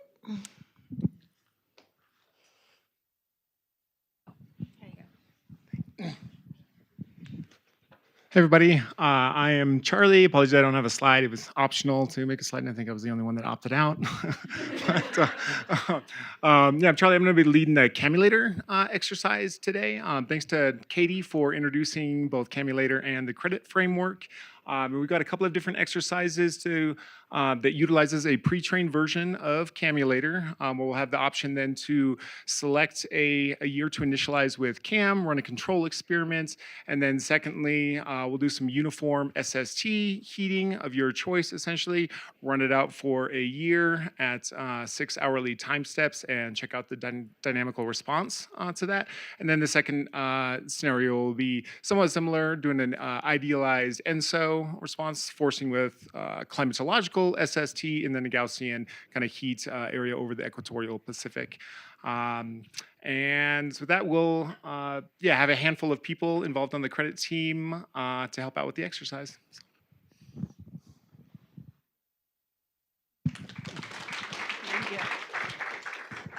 Okay, so take a quick moment to decide which one you would like to start with.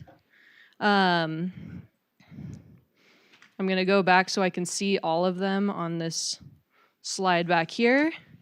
Okay, so first I want to know who's interested. Raise your hand if you're interested in starting with the atmosphere. Okay, I think you guys are going to be at the big table in the library, but we'll see about the other exercises. Who's interested in machine learning? Okay. You guys are going to be in the inner daemon room. I think Charlie can show you. Who is interested in the ocean? Okay.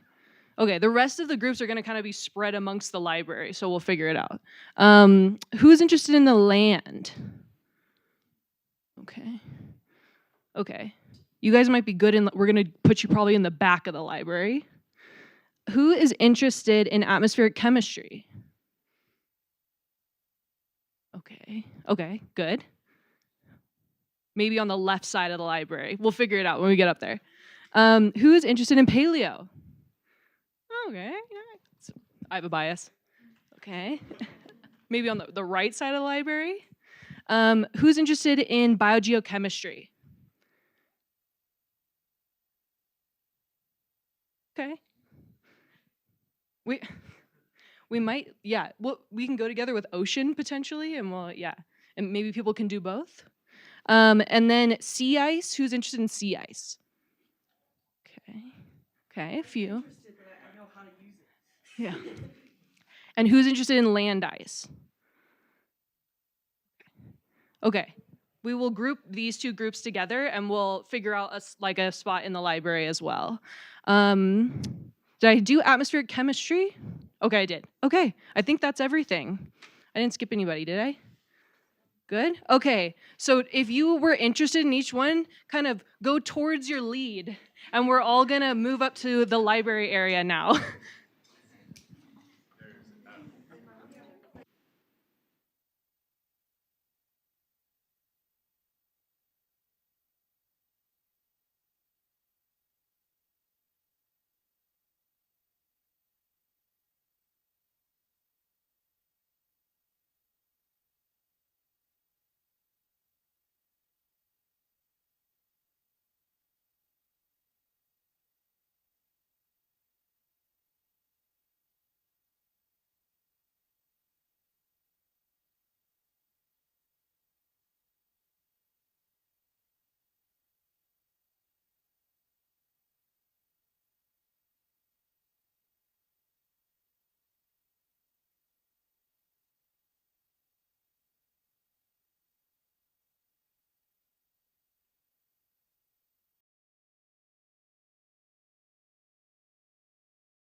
Oh wait, it's not even orange on your screen. Because, oh yeah, it's not supposed to be orange. Because they were basically showing that same color up here, but normally it's orange, and I guess. Hello? Okay, that's true.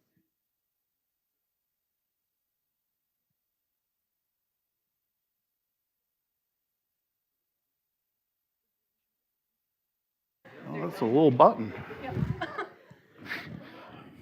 Okay. We've got another. Ooh. Hello. Oh, yeah. Welcome back after lunch. We've got another great lecture for you. Adam Harrington is a scientist in the atmospheric modeling and predictability section, and he'll be talking about variable resolution. All right. Hi, everyone. I attended the CESM tutorial in 2014, and I have had the NCAR bug ever since. Yeah, I'm a scientist here in CGD. I work on a lot of different things, but one of my specialties is global high-resolution modeling. And so I'm going to primarily talk about variable resolution modeling in CESM. And I guess we have a cursor. Okay. So I'll just start with the what's, the whys, and the how. So variable resolution in CSM is in the form of what we call static mesh refinement in CAM. That's just one of various grid refinement approaches. It's where you have a global model and you refine a particular domain of that global model. So it's just a single model where you can enhance the resolution in a region of interest. But there's other types of refinement approaches as well. One is called domain nesting. In that case, you have like a limited area model like WRF or something, and you sort of just dump it right into a global model. And it exchanges information at the lateral boundaries of that limited area model with the host model. So it's two separate models in that case. And then another type of grid refinement is called adaptive mesh refinement, and that's kind of the holy grail of grid refinement. That's similar to static mesh refinement, and you're using one model, but your refinement region is dynamic in time and space. And so, for example, if you were, there's a lot of small-scale structures in the tropics, and say a system was forming, and it was starting to develop, into a mesoscale convective complex or a tropical cyclone. You might want to throw more resolution at that in order to properly resolve the scale interactions. So unfortunately, there's no global atmosphere model that's operational that uses adaptive mesh refinement.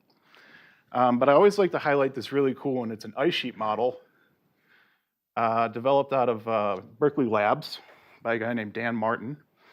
And effectively, they needed to use adaptive mesh refinement in ice sheet models because if you think of Antarctica, once those glaciers are flowing out to the sea, once they reach the sea, they start to become buoyant and they lift off of their bed, kind of like an ice cube floats in water. And if you know anything about glaciers, the biggest restraining force in the force balance is the basal friction. And so as soon as the glacier lifts off the bed and starts floating, the force balance gets completely readjusted into another balance. And that happens over such small spatial scales that you need to have a lot of high resolution at that region. So this is just a picture that shows the grounding line, which is what that boundary is, and then the grid. And so you can see it's higher resolution there. But better than that, we have a movie that shows this grid in a retreating scenario that changes in, obviously, space and time. And so you can see as the grounding line retreats, so the mesh refinement follows that grounding line. And then here's a picture of a more useful metric, which is the geometry of the ice sheet and the surface velocities are in the blues. So pretty cool potential uses for mesh refinement. But yes, unfortunately, we have the atmosphere is a bit more complicated than ice sheets.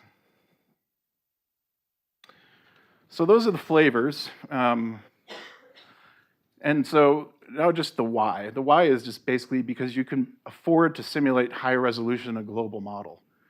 Instead of running a global high resolution model, 10, 12 kilometers everywhere, you can afford to run a quarter degree in a particular region, and then the rest of the model is sort of a coarser 1 degree model. And so it makes it more affordable.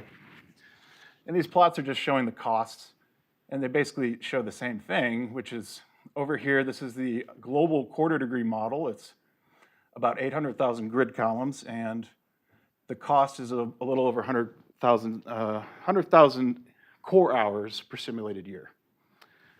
This orange line here is one of my Arctic meshes where it refines 1/6 of the globe with quarter degree.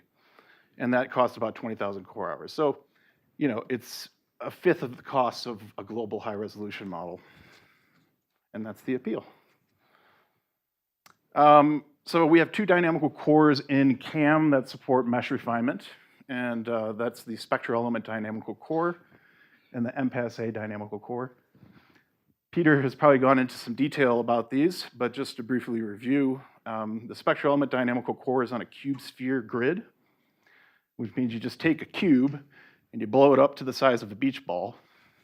And then you have 6 sides that you chop up into quadrilateral elements.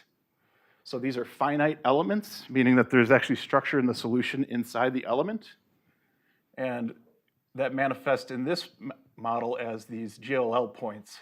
These are effectively grid points in the elements. So right now it's a hydrostatic model. We do have plans to bring in a non-hydrostatic version. And there are actually 5 grids that run out of the box in CSM 3.0, which you all could download now and run. Not the official CSM 3.0, that hasn't been released, but the developmental versions are available for everybody because it's an open repository. The MPAS dynamical core was developed at MCube down the hill in 2013. We recently ported it into CSM. And that grid is a spherical centroidal Voronoi tessellation, which is just a fancy way of saying mostly hexagons, some pentagons without, but it's mostly just hexagons. And it's fully compressible non-hydrostatic equation set. So if you want to run to scales below 10 kilometers, you're going to need a non-hydrostatic model. And so you would want to use MPAS.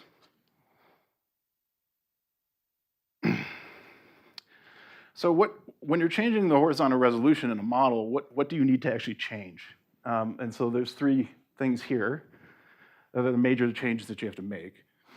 And one is you have to reduce the strength of the numerical filters. And what does that mean? So it turns out that dynamical cores, they're grid scale waves, they're grid scale solutions, so the 2 delta X waves are actually not accurate. And they need to be thrown out in all global models.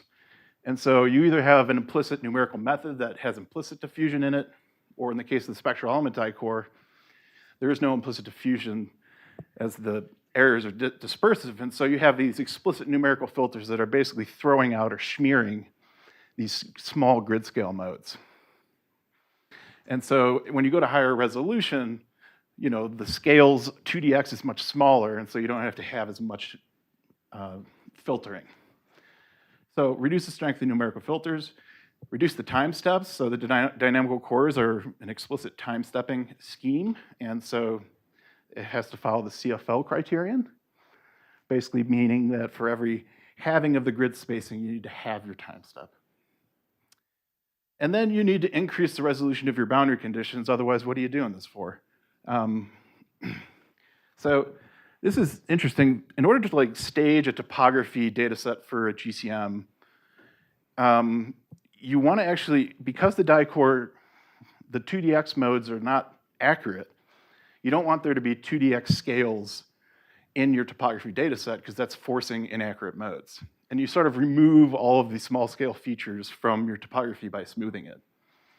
And so this is just a depiction of the Himalayas in a 1 degree, quarter degree, and this is a 7-kilometer grid, where we're not only representing things with more grid points, but we're also not smoothing the data set as much. And so you can start to resolve valleys and whatnot in mountainous terrain. And then there's other boundary conditions that you'd want to have, like you want your complex land surface type boundaries to take advantage of high resolution, jagged coastlines, things like that.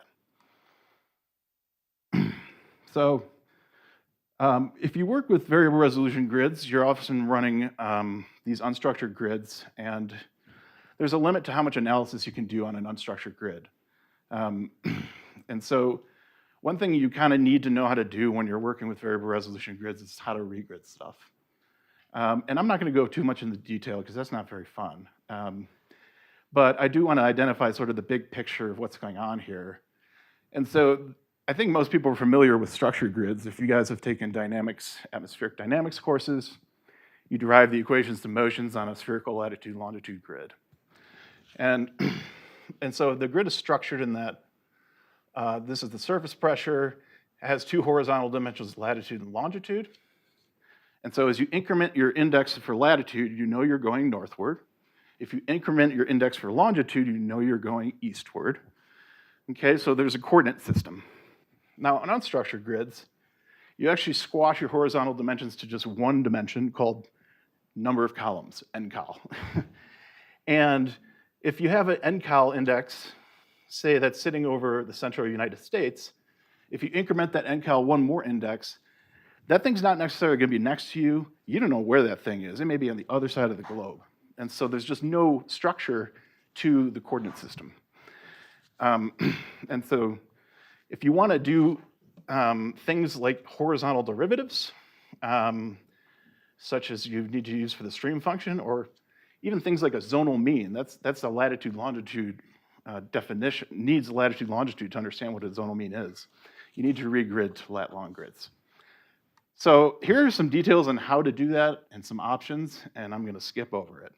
But you guys can ask me about it at the end. I'd love to talk about it. I actually love talking about regridding, but I've gotten feedback that some people don't enjoy it as much as me. So we'll go to the good stuff and just talk about some applications of variable resolution grids in science. So this is a study led by Rob Wills, who's now at Zurich. And we looked at the response of storms to SST anomalies across different resolutions. And so this on the bottom, this dotted square is a warm patch, an SST anomaly. And these are just snapshots of a storm kind of going over it at 1 degree, quarter degree, and 1/8 degree. And the colors of the precipitation rate, but the orange, is it orange on you too? Or maybe it's yellow. Those are the resolved vertical velocities predicted by the dynamical core. And so at 1 degree, the cold front is like just one contiguous updraft, which in reality, that's not what cold fronts look like. There's usually tons of convective elements populating your cold front. And so in quarter degree, you start to be able to represent some individual convective elements, but they're still so large that you can't really get a bunch in there at the scale of these cold fronts.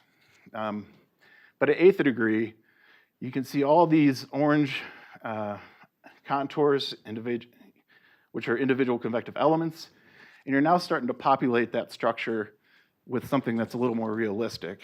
And the vertical velocities are much larger, and so they transport heat and momentum upward and poleward, and that actually can scale out and affect a large-scale circulation, such as your Rossby wave pattern.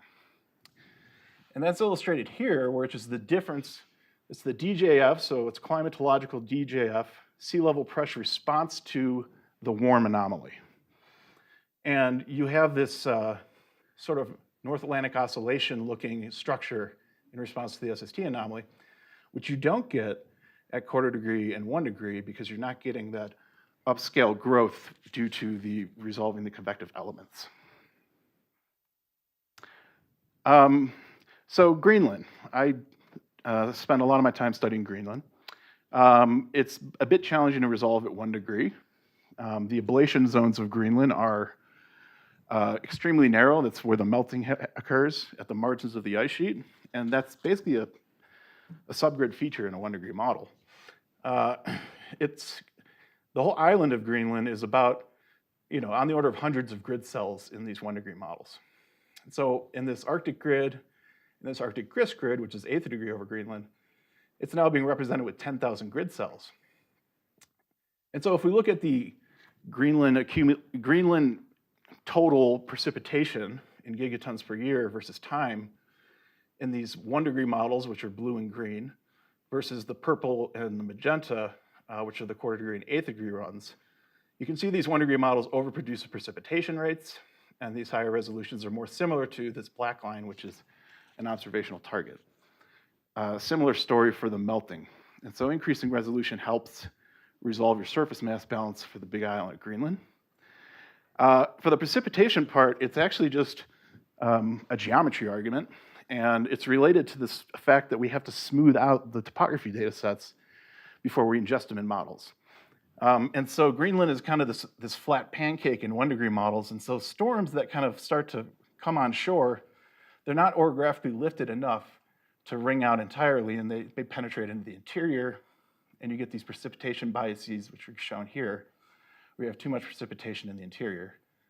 Whereas these 1/4 degree and 8th degree models the smoothing is not as aggressive, and so the Greenland margin is more realistic looking. And so it sort of is able to orographically lift these systems and wring out all the moisture and keep them from penetrating inland. So based on these results, we decided to do a more complex configuration. That was like an AMIP style simulation, fixed SSTs. We decided to couple the Arctic grid to the POP2 ocean model and the CESM2 ice sheet model, so the full Earth system model. And we ran it under an idealized warming scenario of 1% CO2 increase. And once it got to 4x CO2, we fixed it. And we did it for the 1 degree model in the Arctic grid. And then here's the sea level equivalent in those warming scenarios due to the melting of Greenland. And you can see that the Arctic grid has less melting and less sea level contribution than the 1 degree models. And so this is explained by another geometric argument that's pretty interesting as well. So I don't know if you've ever heard the equilibrium line altitude. It's what glaciologists use that term. It's the altitude of the glacier where above it, you're primarily accumulating mass, and below it is the ablation zone where you're primarily losing mass from melting and calving. And so in a warming scenario, your ELA rises, meaning your ablation zones expand. And so this is a plot of the ELA in these warming scenarios versus the ablation area. And in particular, pay attention to these bottom 3 curves. The Arctic grid has a steeper relationship, meaning the ablation zones aren't expanding for a given ELE increase as much as the 1 degree models are. And so why is that? It's, again, this pancake issue. If you just raise the ELA in overly smooth ice sheet, the hypsometry is such that you expose more area to ablation. Whereas in a realistic case, this area is less. And so you actually do need higher resolution models or a really good downscaling scheme in order to accurately predict sea level rise from Greenland. So I'm 20 minutes in, right? Okay, I just got 2 more slides. I think they're worth going over. So CAM MPAS. So this is if you want to start going on to convective permitting scales. You could go down to convective resolving, but that's on the order of 100 meters or 50 meters. We're not there yet, guys. Not a global model. Well, I guess Mark Taylor over at DOE, his refinement, that goes down to 100 meters. Yeah, okay, so some people are doing it. This is a 15 to 3 kilometer mesh here. And so it's still a lot, big grid, 8 million grid columns. And this is 17 million core hours per simulated year. So I don't know how many of you have millions of core hours sitting around, but That's what you need to run these things. So we typically don't run it for a full year. But for reference, a global 3.75 kilometer mesh costs 70 million core hours per year. So you're still getting that 20%, that fifth of a cost from going from variable resolution. And this is a little bit of a cheaper grid. It's about the same number of grid columns as a global quarter degree. And so it's 1 to 2 million core hours. But the trade-off is look at how small your 3-kilometer region is.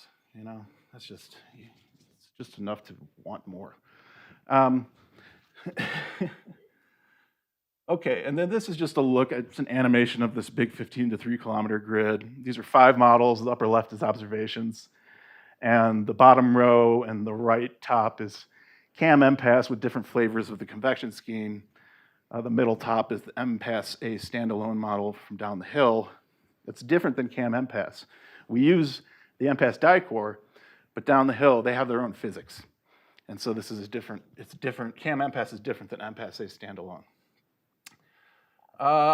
Okay, and then I will end on not variable resolution, but just something that's kind of state-of-the-art for our lab, which is we're starting to run these global 3.75 kilometer simulation and as a part of these diamond MIPS, which is a model intercomparison of global convective permitting models.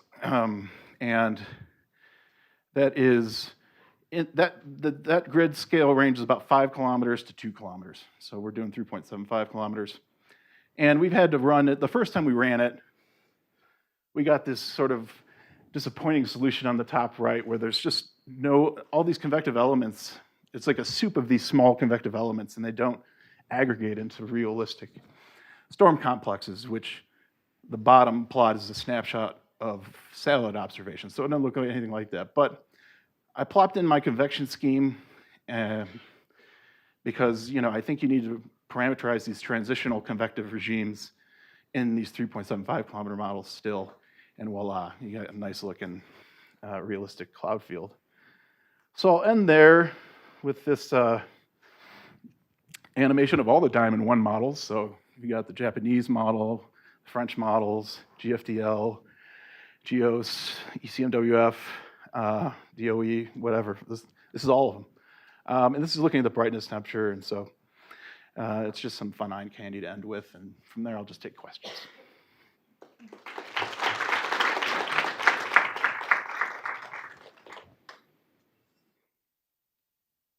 So my question would be about transition zones between grid sizes, especially when the gradient is steep. Do you get artifacts at the transition zones, and do objects, when they cross the boundary, preserve their properties, or like is it consistent, like even for large scale phenomena that maybe cross through the whole fine grid space?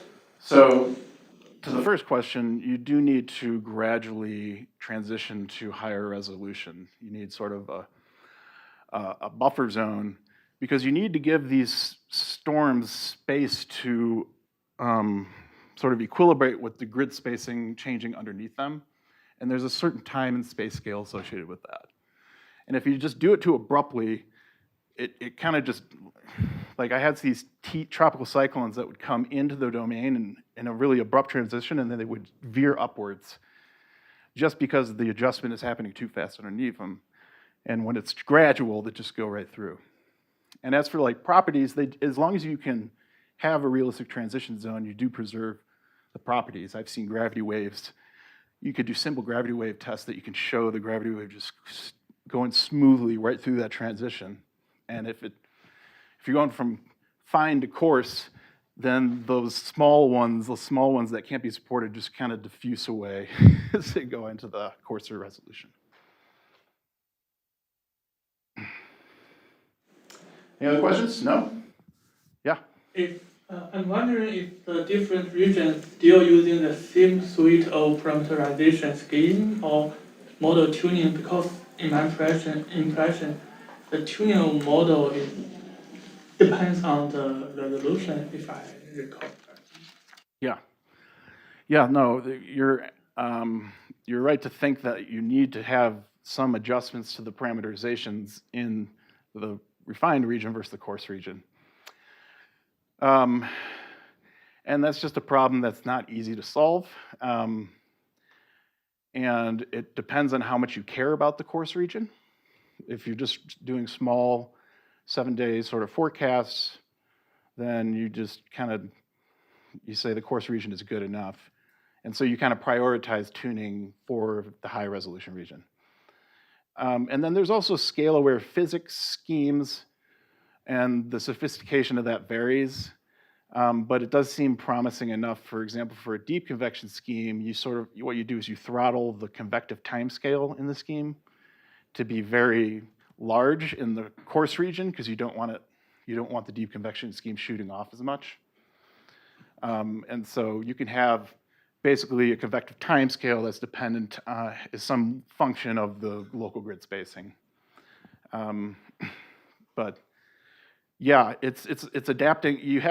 In our framework, you have the same suite in the coarse and the refined regions, and you just have to come up with things like that, or tune it a little bit more for the high resolution region. But it is an area of active research, and yeah. Is there a best practice to select a buffer zone? Like, no. Yeah. Well, I mean, it depends on the language. Depends on what grid you're using. So for the spectral element dynamical core, each element has 9 individual grid points in it. And my rule of thumb is for each doubling of the resolution, you need to have 4 full elements of that intermediate resolution before you can go to another doubling of the resolution. And anytime someone sends me a grid and says, "Is this good?" I say, "You've violated my rule." So I mean, people tend to want to, when you're constructing a variable resolution grid, you're always cost conscious, and so you kind of want to make the refinement region as small as possible and the transitions as abrupt as possible. But the truth is adding a few more coarse grid columns doesn't cost you that much more. And if not, you're going to have problems like, numerical artifacts. So yeah, that's the rule for spectral element dicores.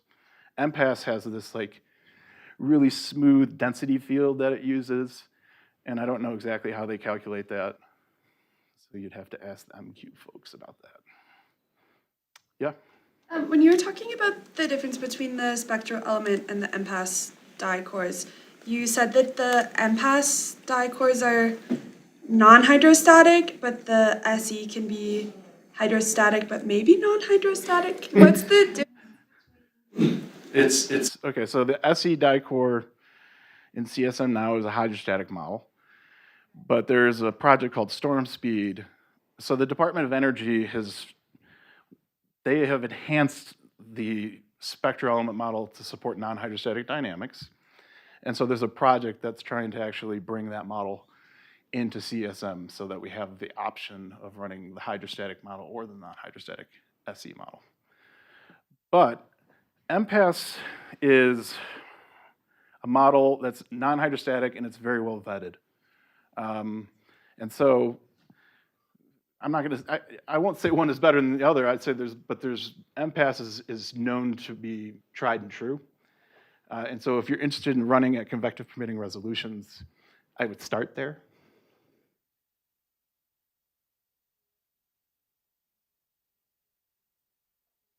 Than the other, because for the ocean model, yeah, I don't know. Sounds like a good science. Sounds like a good thesis. Dicore dependency, atmosphere dicore dependencies on the ocean skill. Yeah. Oh. Can you stay for a couple minutes into the break? Okay, perfect. Well, just in the interest of time, let's thank Adam one more time.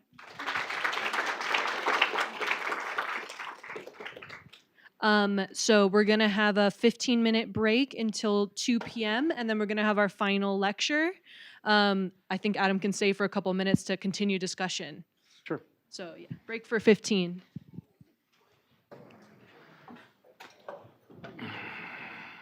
Hi.